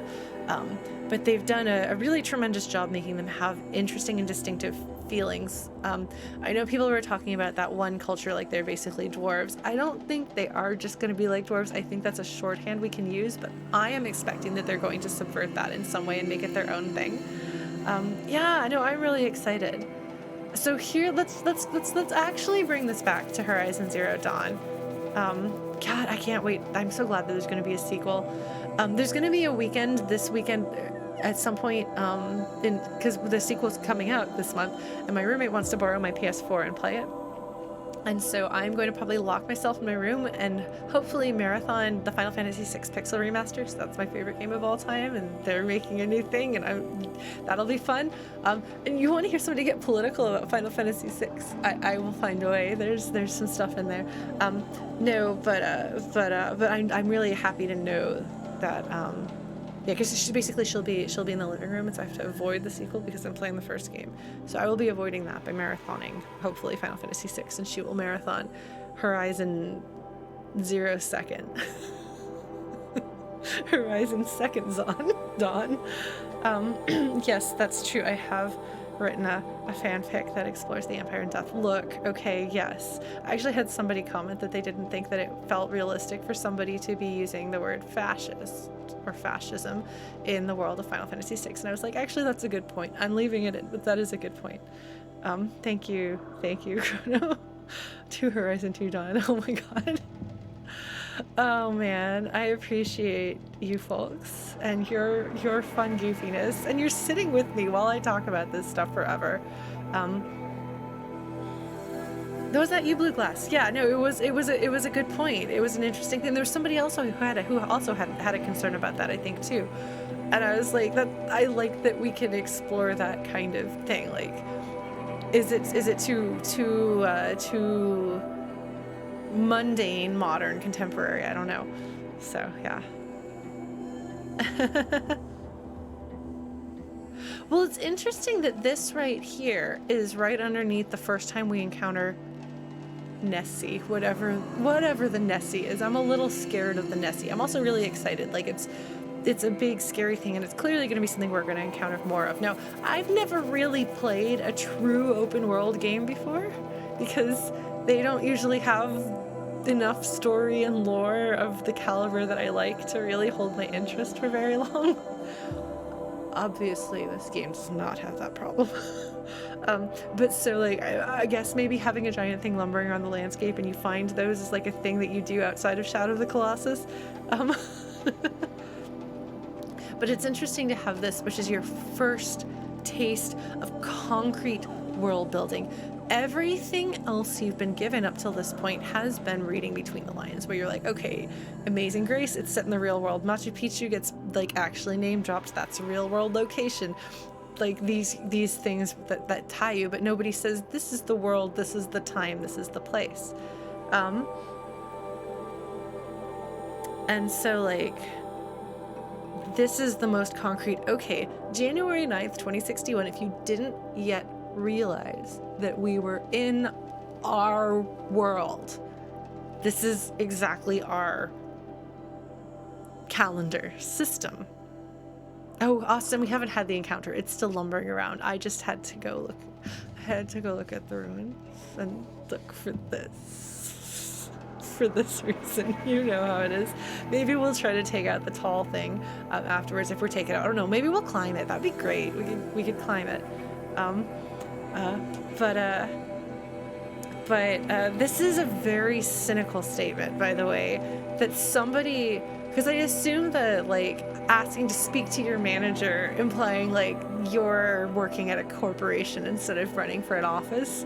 But then the person who says that, like, that's where the true cynicism in this statement is, that the person who is saying the most anti-corporate things has had massive corporate donations.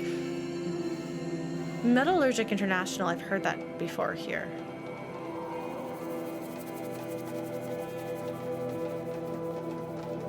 I swear I've heard that name before. I don't remember where, though. I think it might have made one of the things, like on a robot or something like that. I'll take a look and see. Lacey Almodovar. I'm sorry, by the way, if I butcher names that are outside of my exact cultural tradition. If I say a name wrong and you know I'm saying it wrong, please be invited to correct me. Just as I look up how to pronounce words I don't know how to say, I will try to correct my mispronunciation of names. But yeah, the single largest donor to her campaign fund. The second most powerful corporate entity in the world. I'm curious who the most powerful corporate entity in the world is. Also, I'm curious who wrote this.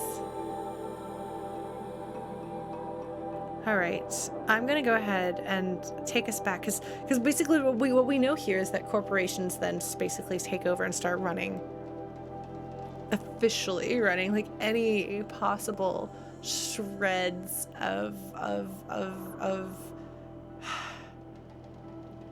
restrictions against their ability to rule directly have been abolished. They can run for and hold political office through proxy candidates, though. Like, can you imagine, like, Amazon is the president of the United States? I actually kind of can.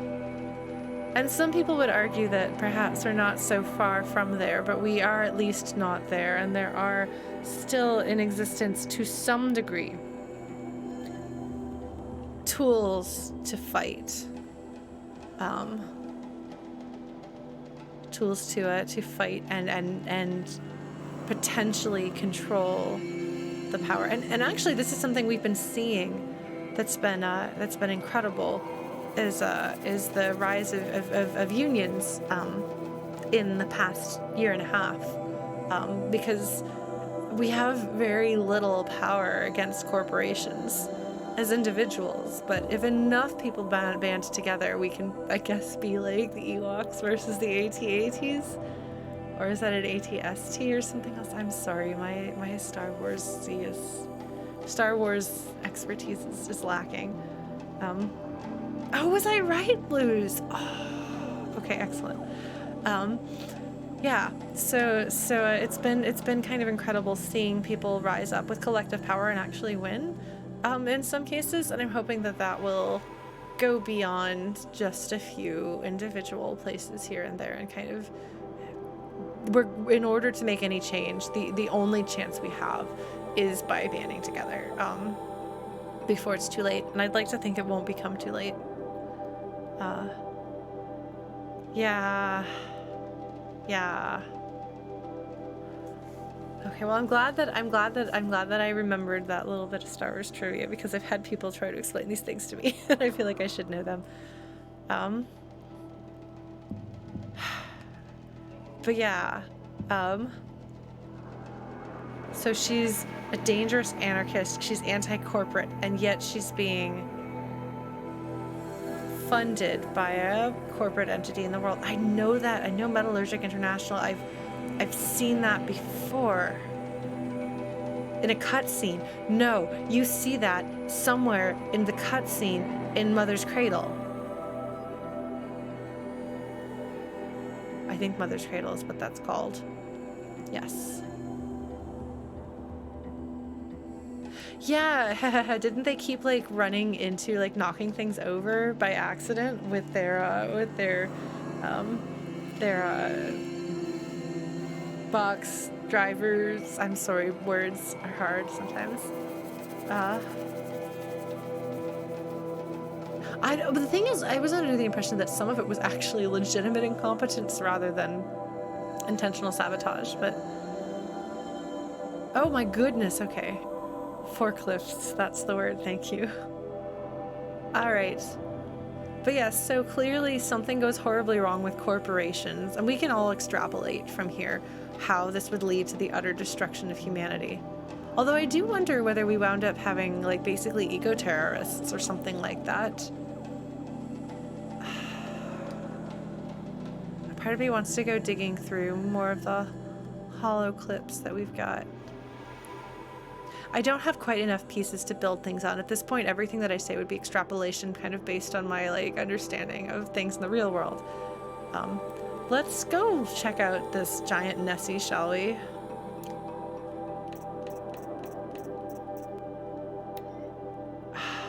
Okay, hold on. This was one of the ones that was so powerful. I wasn't supposed to get this one yet. I accidentally started a level 25 quest because I went back into the ruins. Unfortunately, I have a phobia of caves. Unfortunately, or fortunately in this case, I suppose, the combination of knowing that it was a level 25 quest and I was level 3, I think, or 4. And also it being kind of cave-like. I was finally like, I can't handle this anymore. There were some bats. I did some screaming. I left.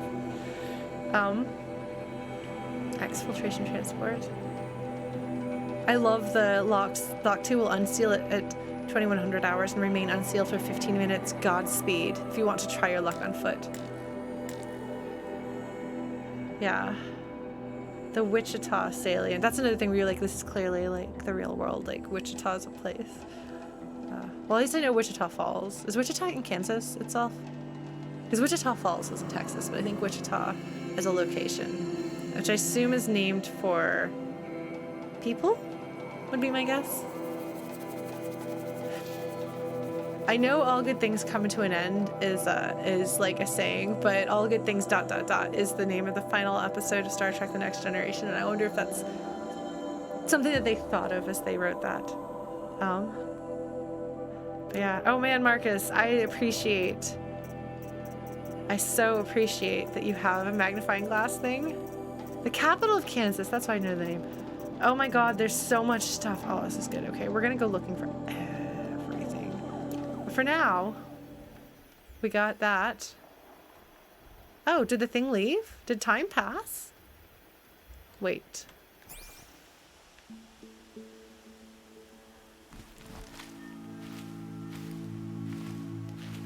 I love though, like, the amount of concrete, the metal beams and everything.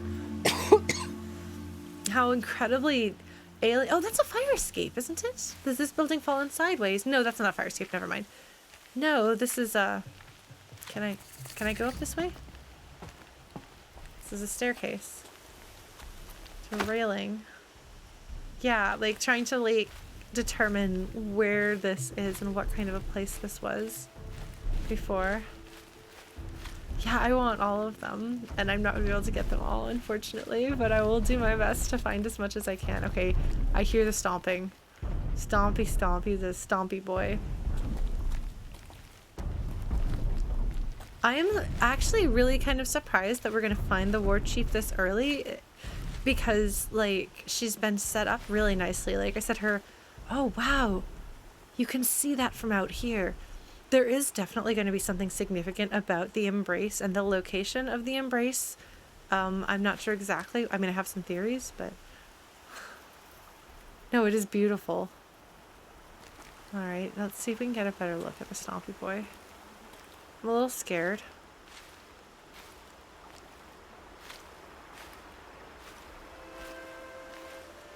Yeah, well, when they call the Metal Devil, I assume that that's the name of the city itself.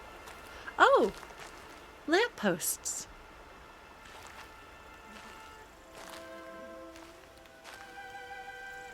I thought I heard voices. Devil's Thirst. Oh, the Metal Devil, you're right. The Metal Devil is the, in the Nora creation myth, the Metal Devil is the one that the bad humans made a deal with. And I am really, really interested to see how, because obviously it's not going to be a literal or accurate understanding of things. I'm really curious to see how they have filtered the story of what actually happened into the Nora creation myth. See, like, trying to figure out how many generations have passed. Oh, it's so beautiful. Look at that. The Tallneck. Looks just like Ross described. I don't remember The Ross. signal must be coming from its head. I need to get up there. Oh, I'm gonna climb it. I am gonna climb it. Oh my god. Well, I wasn't never quite clear whether that thing itself was what they called the Metal Devil. I mean, they said that it was like connected, but I had thought that it was actually potentially. Oh, look at the stars. I had thought that there was something that it may have like allied itself or rather, I'm not entirely sure that the Nora creation myth is entirely close to the reality of what happened. All right. So is the Tallneck, I wonder, because it's broadcasting something, and there's definitely something with oh my god, oh, this place is big. Oh my god. Okay, sorry folks. All right, Blues, we'll have fun. It might be, I don't honestly know if it is or not. Okay, so this is not entirely standing. Oh my goodness, that's beautiful. Look at this. Weeping trees are so beautiful. I think, oh, wow. Oh, so this is just a tree? No? Yeah, it is. Sorry, folks. I'm just, I'm like, my brain is torn in like 3 different directions. I'm like excited about. But yes, so something has been upgrading the other robots. They've been changing and evolving since Aloy was born. I mean, they didn't straight up tell us, but like somewhere in between 15 and 20 years, and we have an 18-year-old main character who was born in the valley. Like, oh god, it's beautiful. It's beautiful.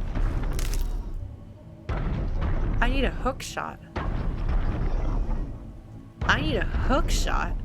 Aloy? Aloy, honey?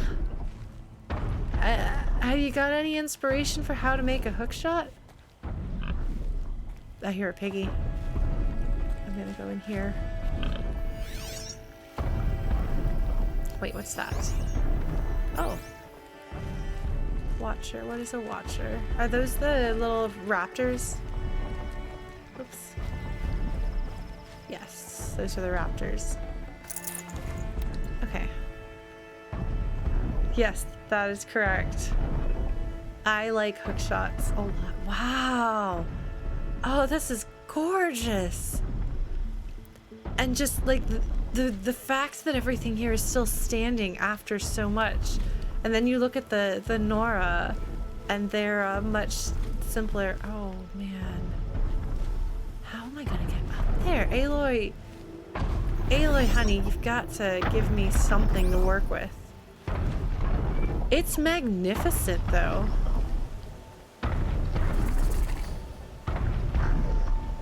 There's a campfire. That probably means I'm gonna die. Cool. This is a school bus. This is a school bus. It even says school bus. It's a school bus, guys. It's a school bus. It's a school bus. Oh my god, can I go in? Oh my god. Oh my god, it's a school bus. The experience of clambering on, because you see these in movies, and I guess maybe if you play like games that aren't the games that I play. Wow. There's something really incredible about the mundanity of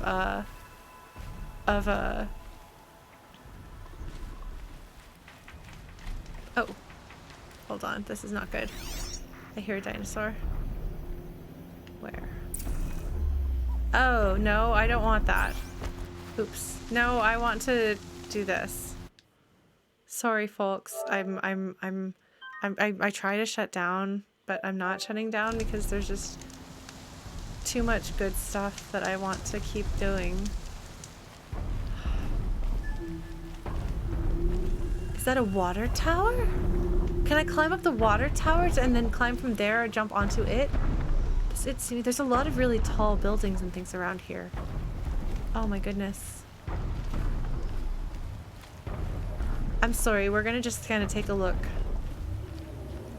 Oh, look at that. This is a park of some sort. There's a trash can right there. Yeah, I was wondering. And here's like signs.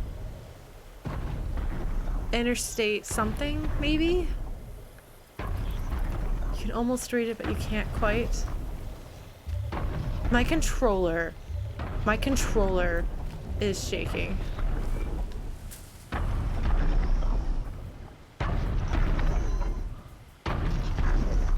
I don't know what creature its strength is that it will step on you. I don't think it sees me. Who set up these lights? Because these are fire. What am I on here? Where am I? What is making creepy dino music? Did I glitch the game?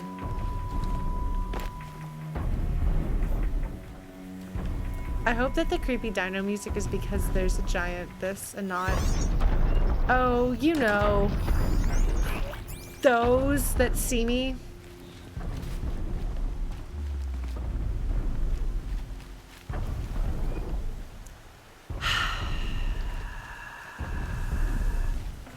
Ancient debris? Ancient toothpick. It's a corkscrew. Ancient chimes, they're keys. Ancient wreath, that's a bracelet. Should have brought a cart. I couldn't bring it all? Oh. Hold on. I need to not be seen. Oh, there's... Oh no, please, please no. Oh no, please no. Hold on, hold on, hold on, hold on, hold on.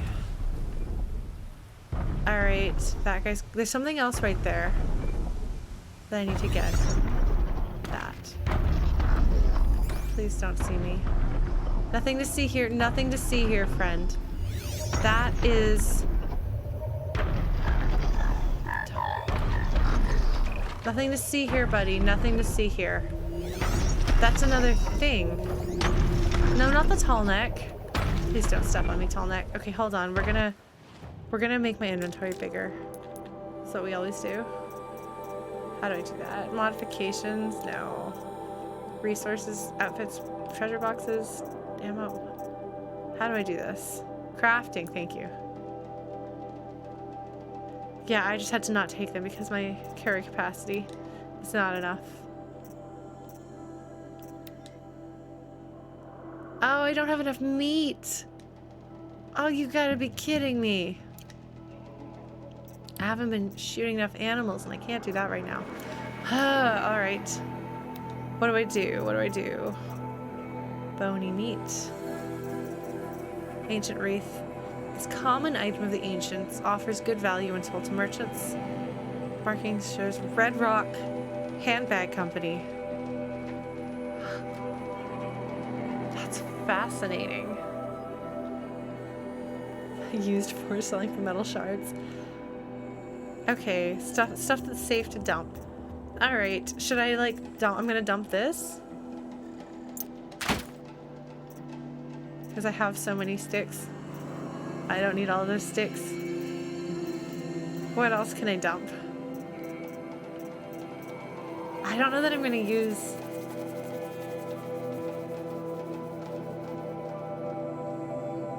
Let's see.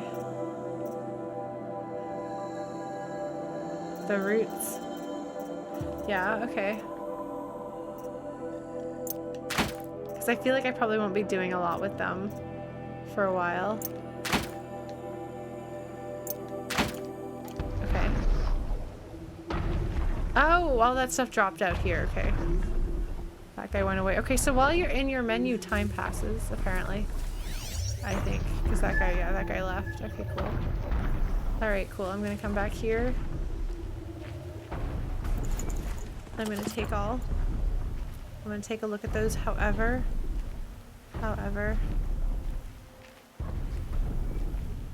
I dropped some of the sticks, not all of the sticks. Oh.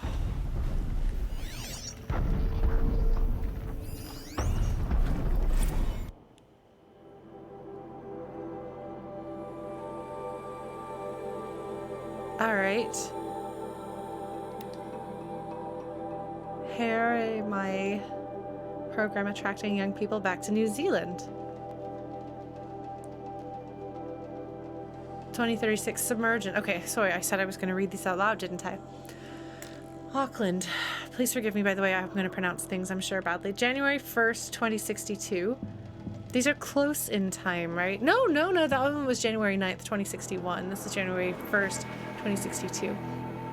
Annalise Cameron was barely 3 years old when her family fled fled the 2036 submergence. Now she's coming back. We joke it's not New Zealand anymore, it's New Zealand. That's just having a laugh. For the first time in my life, I feel like I'm home. Cameron is one of approximately 17,000 young Kiwi transplants participating in the New Zealand government's Haere Mai program. I apologize, I'm sure I'm pronouncing that wrong, which offers tax incentives to displaced New Zealanders for returning home. The program is the brainchild of Prime Minister Tama Ngata, who is widely credited with facilitating the revitalization of Auckland and Christchurch through risky post-Citarum River disaster investment in the nanotech construction industry. It's time to let the world know we're still here. Our nation is still strong. Not even the die-off could bring us down. We've rebuilt and our doors are open. Oh no. They're revitalizing the area using dangerous nanotech construction. Oh. Dangerous nanotech construction could potentially have gone out of control and in some way resulted in the catastrophe that we see here. But that's cool because it lets us know, oh jeez.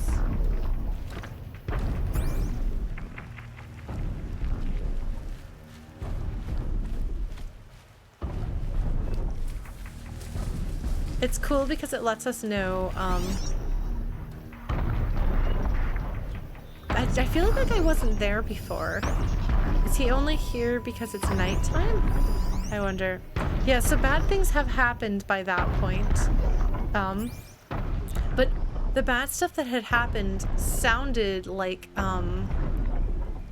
environmental repercussions. Like, it sounds like, okay, that thing heard me, but then didn't see me. That's good. There were environmental repercussions. Presumably the submergence, I would assume that coastal lands probably wound up underwater. And then when they said something about the river incident, I assume that the river incident was perhaps using, because I almost wonder if it's like sort of like terraforming kind of nanotechnology. I swear those guys weren't there earlier. Yeah, the die-off is, yeah, that's another one that doesn't sound so good.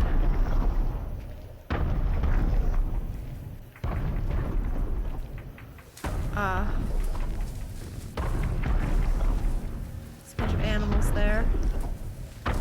But like, I kind of wondered, you know, that looks like a water tower. I wonder if I can climb it. Is it on the path of this? Okay, hold on. Can I see the path of, not you. Where are you? Where are you? You. How can I miss it? The giant bigness. There it is. You. Can I check its path? No, I don't. It doesn't appear that I can.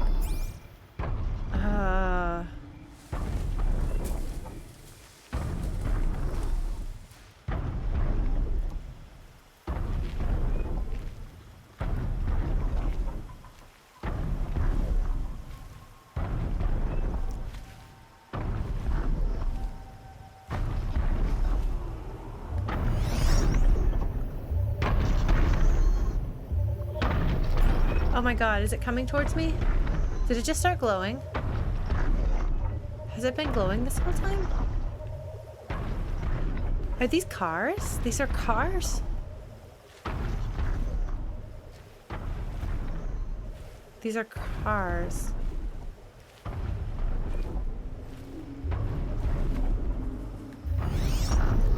This is a very bad idea for me to be out like this in the open. But I feel like I should actually probably find a bonfire and save. Oh shoot. Nothing to see here, nothing to see here, nothing to see here.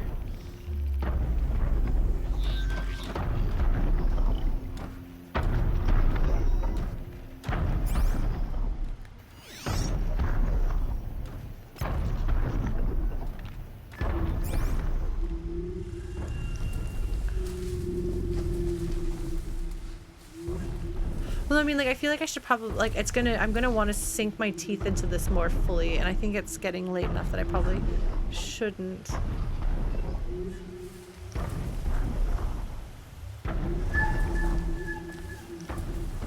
There's cars, because, like, I want to go everywhere here. I want to look at everything.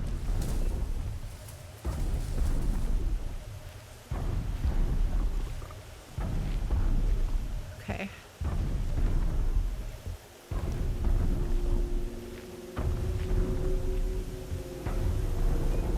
I think there's a fire this way. Okay, hold on, sorry. Hi. How's it going, friend? Yeah, well, there's so much here, and I want to be able to take it all in. Oh, I hope I don't get myself murdered. Because I suspect if I fight any of the dinos here, I suspect that our tall boy Nessie is gonna get pretty mad at me. Oh, no, that's not. I want to get up there. I want to see if I can get up there.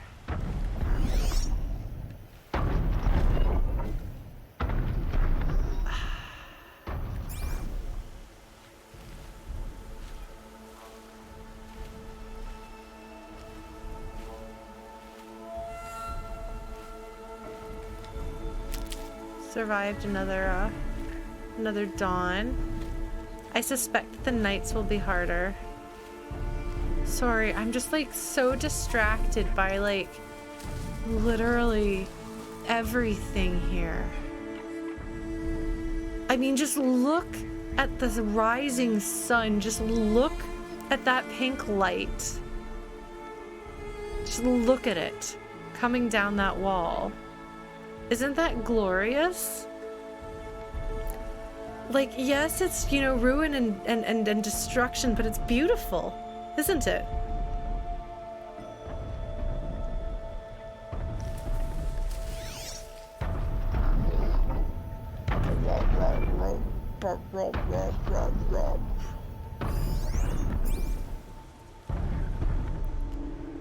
I just want to climb that. I just want to climb that, and I want to find everything, and I want to see what sort of horrible things have happened in this world.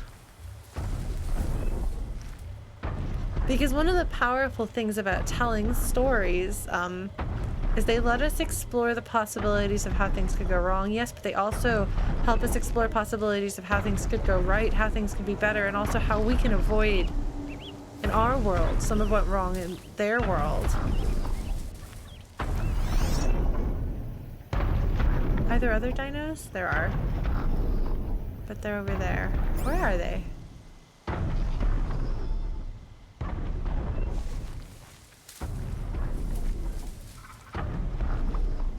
want to climb that. Hi, sorry turkeys. I hope nothing notices me. Oh, I'm really close to getting a level. I don't know if I'm quite close enough to say I'm tripping over the level. I'm about to fall on it.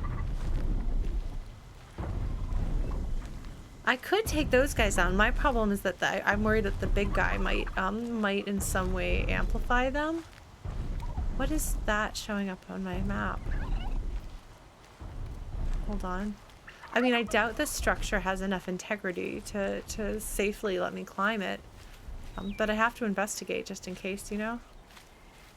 You have to look. Oh my god, this is so cool. I'm sorry, but this is so cool. This is so cool.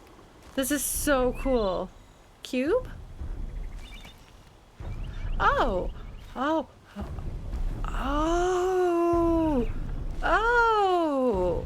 Oh. Refugee Museum opens. Okay, Cube is so friend. Cube is absolutely friend. Okay, Climate Refugee Museum opens in London. If you didn't get the fact that there's climate issues, they want you to know. Okay, London. May 8th, 2060, so this is earlier than the others. Celebrated poet and environmental activist Diego Abela fought back tears today in a speech delivered on the steps of the newly opened Climate Refugee Memorial Museum in London. I was 19 in 2033 when the waves rose up and swallowed the Azores. I'm sorry.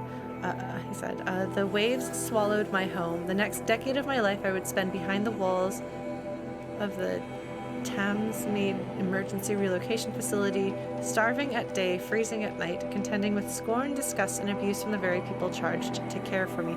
This is very, very truthful for how refugees frequently have historically been treated in the real world.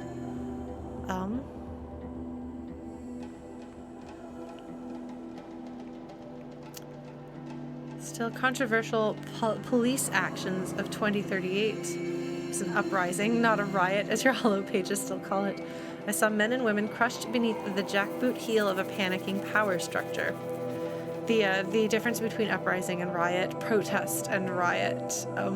This feels like this game came out when? 2017. I mean, I know obviously that sort of thing would have happened before then,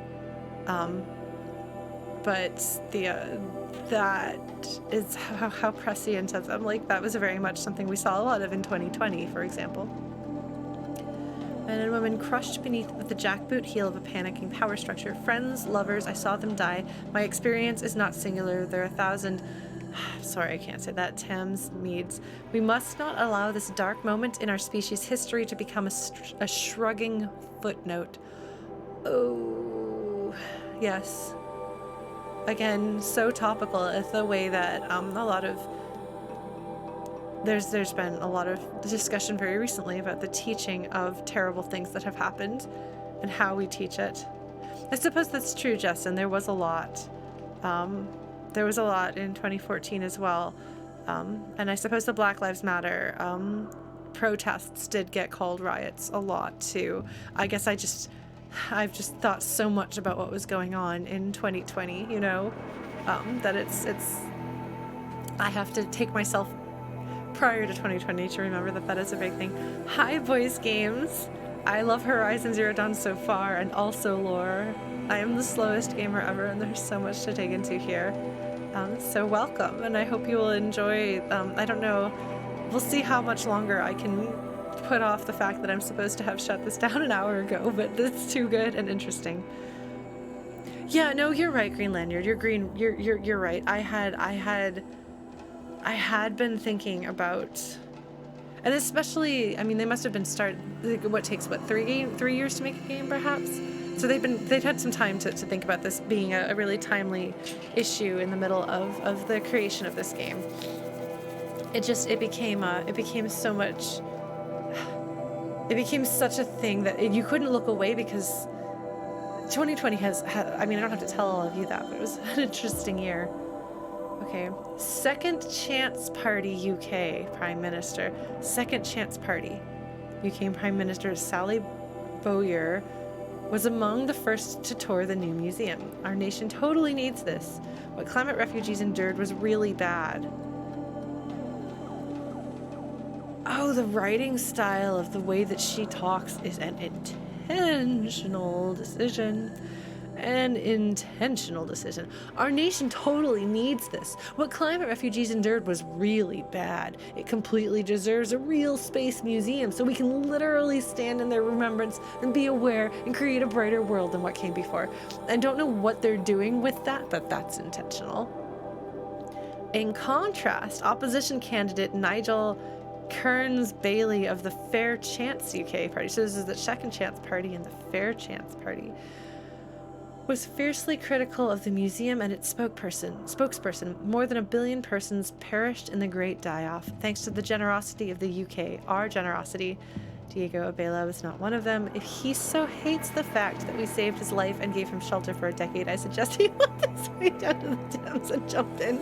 It's never too late to drown. In fact, Wow!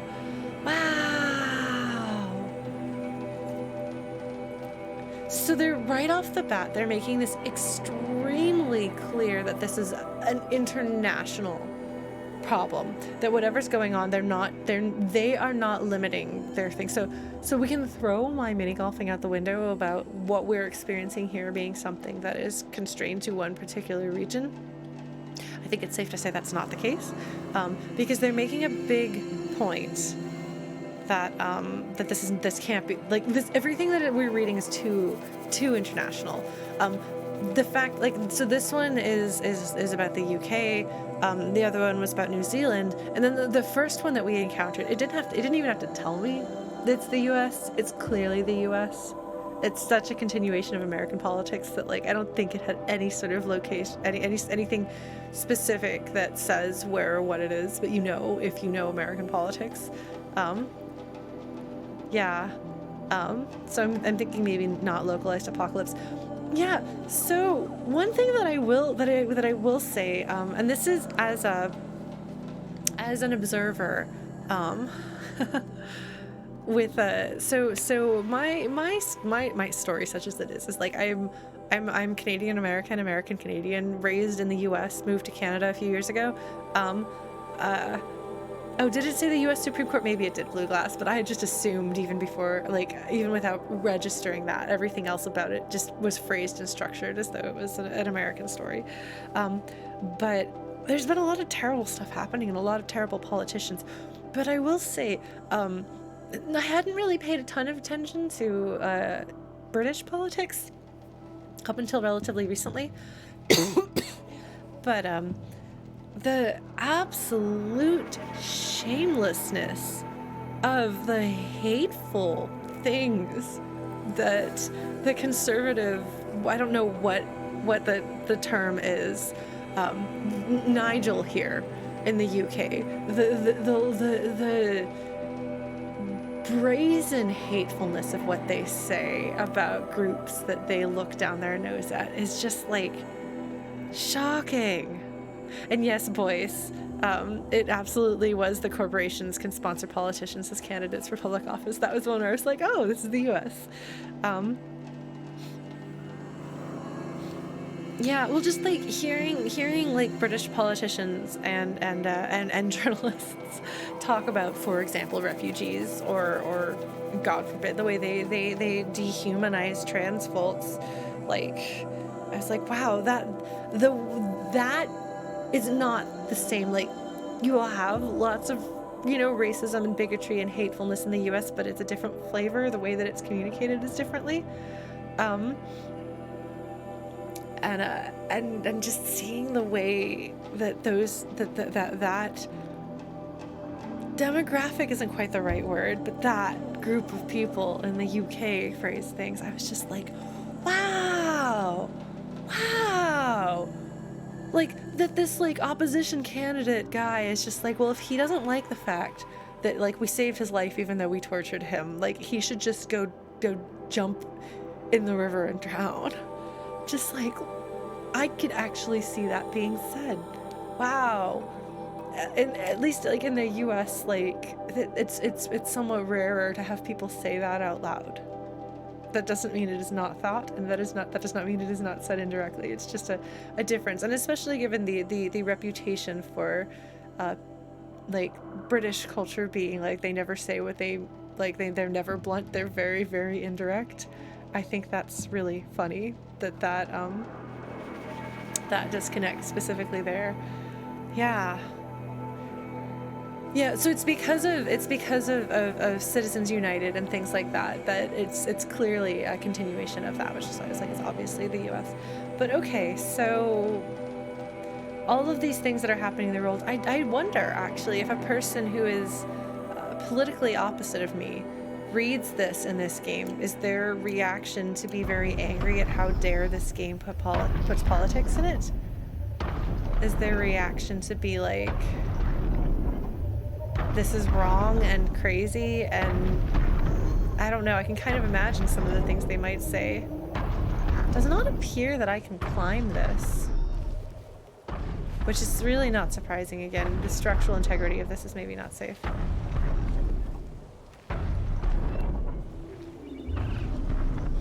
Oh man.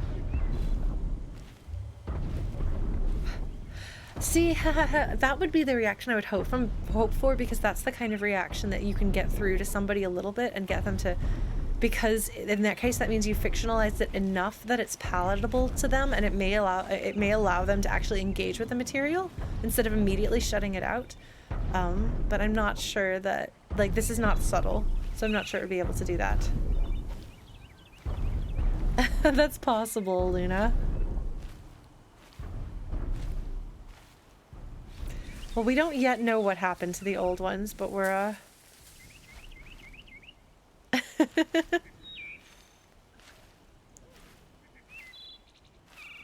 Oh, am I leaving this behind? That's not what I want. I want to go into the city.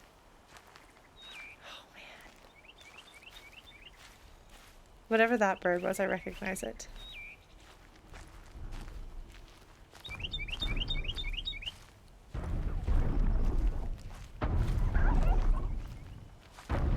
I should probably shoot some birds or something so that I can get a bigger, better pouch for my stuff. I'm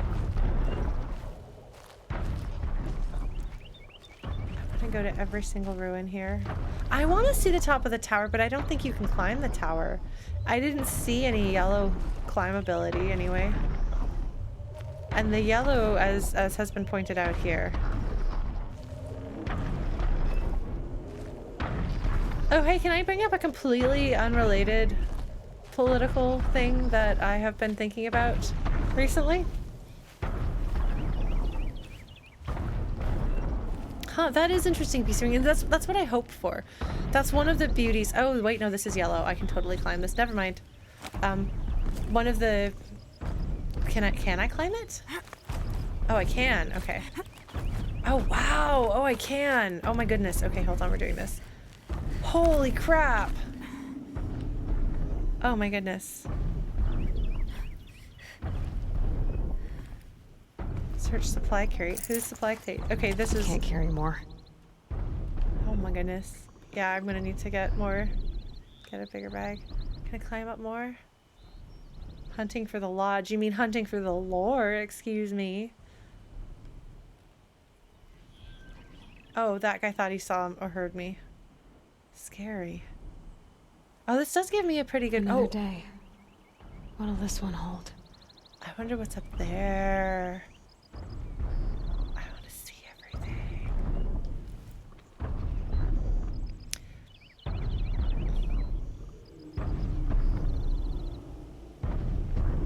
Yeah, well, that's the tricky thing about doing that with politics, though, is if the politics are too close to the real world politics, people will say, oh, you have created a villain who is saying all of these hot button issues, but it's not actually, like, I'm not actually the villain. This is just created by people who are saying nonsense that I'm the village, or that I'm the villain. That I'm the village. Good job, Lauren. Words. Okay, we'll have to look at my resources and drop something. I love the detail here. Okay, what else can I drop? Anything? I guess I could probably drop some stick.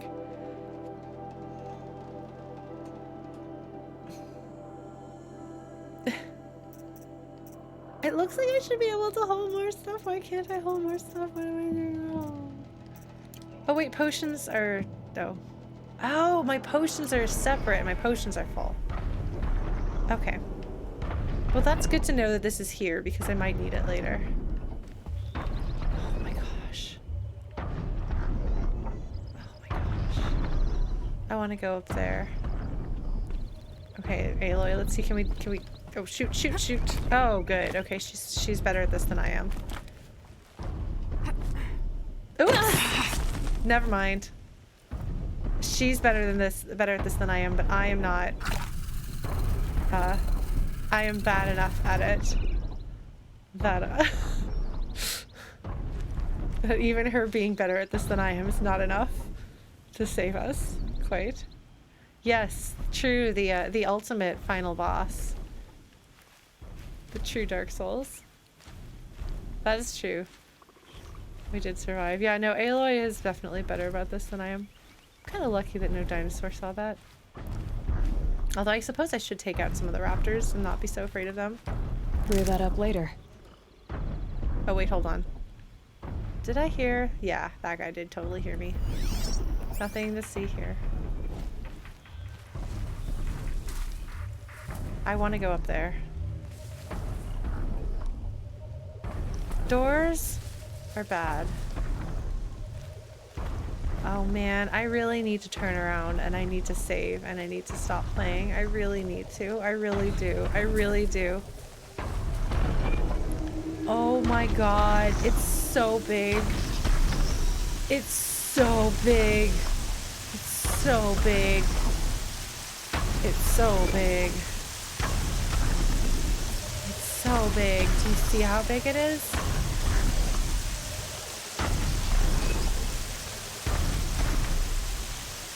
Well, so the rain sucks because, like... Okay, I'm gonna try. Speaking of being foolishly brave.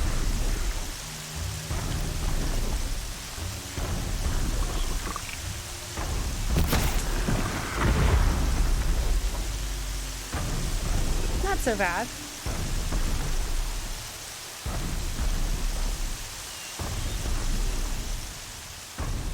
I need to remember that I can actually take those guys out.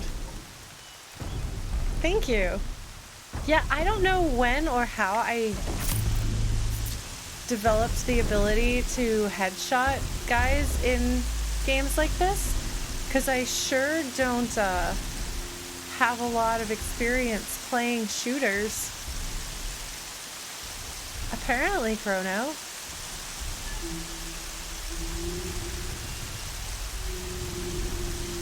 No, but it's not even a persistence thing. I haven't been playing this game very long, so I'm not sure what happens to make... Oh,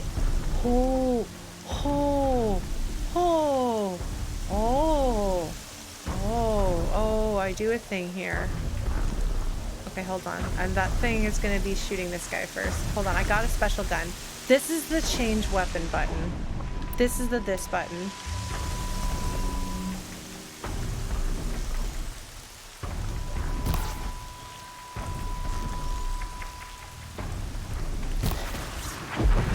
Oh, I should have had that quest active. I would have gotten something for it. Okay, hold on. Oh man.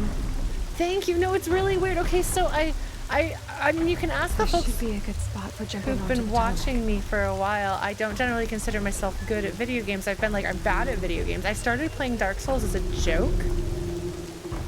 Oh, this is we're gonna be crazy. I started playing Dark Souls as a joke several years ago, and wound up really getting into it.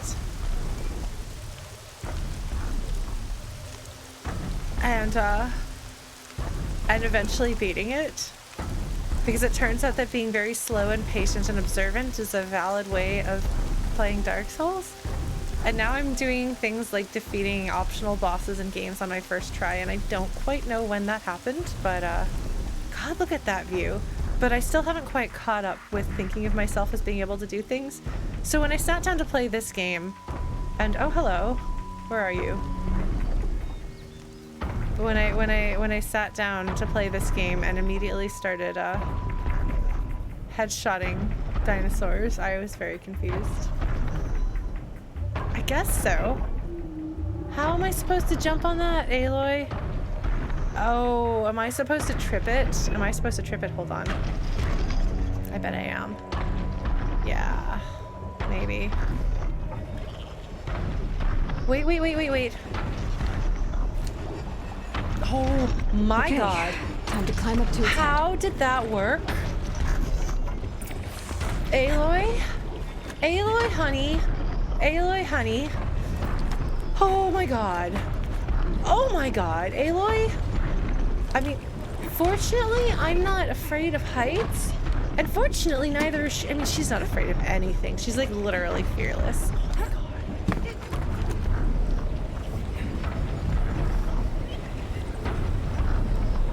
I'm gonna override this thing. Just give me a moment, and I'll be off your back.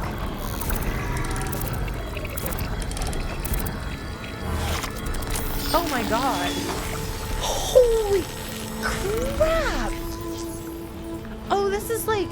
There's everything along its path, and it sends what it sees to other machines. Oh. Oh. Oh. Oh. So that's how they learn. It observes everything.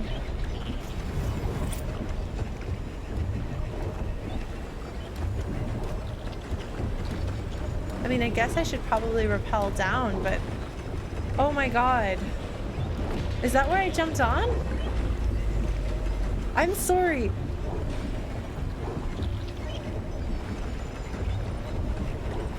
Wait, she put the corruption thing in it. It didn't have those blue lines before it. I wonder if those are gonna go away. Sorry, we're riding. I almost got a full level for that. Wow. Oh my god, this is so cool. This is so cool. Look at this. Look at this.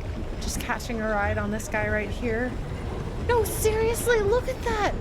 Look at this place. That's the water tower that I checked out. I want to go up there. That's the tallest bit. I don't know where the bonfire is. Maybe it'll walk around in circles and drop me off there. Yeah, I wonder whether the corruption, and again, don't tell me, but I wonder whether the corruption that Aloy does has any sort of actual, like, makes a difference in the world. Like, does it have long-term consequences? Does it change? I mean, I suppose you can I don't know if you can undo the corruption that the others do. Yeah, it's totally, I'm just gonna catch a ride to the bonfire. That's what we're gonna do here. Don't worry, we're gonna go explore the rest of this city. You better believe we're gonna explore the rest of this city.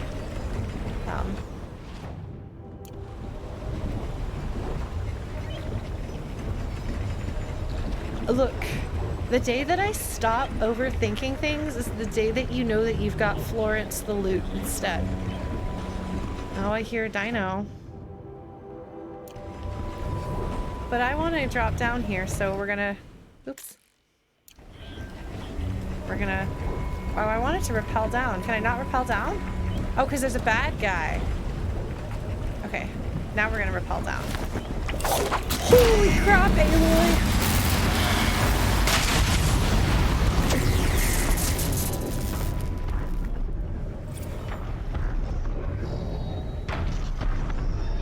Observer log.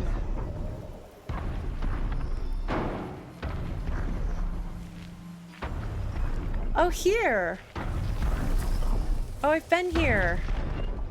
I was close to the bonfire that whole time. That's so cool and crazy.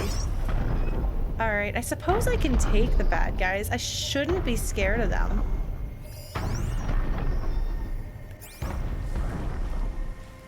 Did I shoot this guy? I guess I must have. Wait, no, I didn't. Wait, hold on. Did that take out all of these? Did that take them all out in the area? 'Cause I don't think I fought that guy. Oh my god. Oh my god. Are you serious? Yeah. That took them all out. At least for now.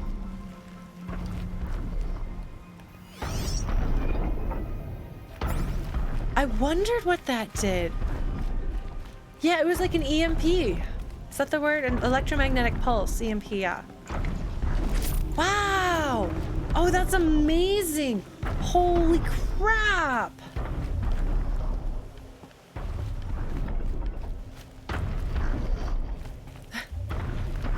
Good night, Chrono. Thank you so much. And thank you again for the chat hat, anyone. By the way, if you didn't see, this is our chat hat. And now I can wear it to signal when I actually want a question answered instead of just rhetorically speaking. Oh man, I could shoot all the piggies now.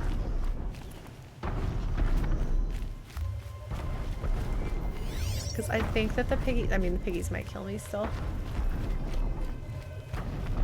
Oh man, so that makes it safe to explore the city though. Oh, if I save, will that reset? Look at me, I just ran exactly the wrong way. Yo, we've been joking about the chat hat for how many years? Years. Okay, there's the campfires that way. Yeah, that took them all out. I'm sorry. We've joked about the chat hat forever. But we never actually committed to a chat hat. I did have somebody who made me the confusion mushroom. She crocheted me a confusion mushroom from Earthbound.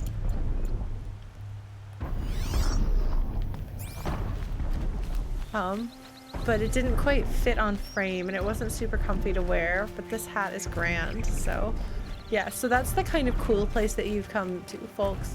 You've come to a person who spends absolutely forever just sitting around talking incessantly about, like, God, I have to go. I want to find all of... Okay. I'm gonna save and shut down. Because if I... Oh, please don't run me over. Oh, it's not gonna run me over. I'm not in the path. I'm gonna save because if I don't do this, I'm gonna just be up all night. Because it's over an hour after I usually go.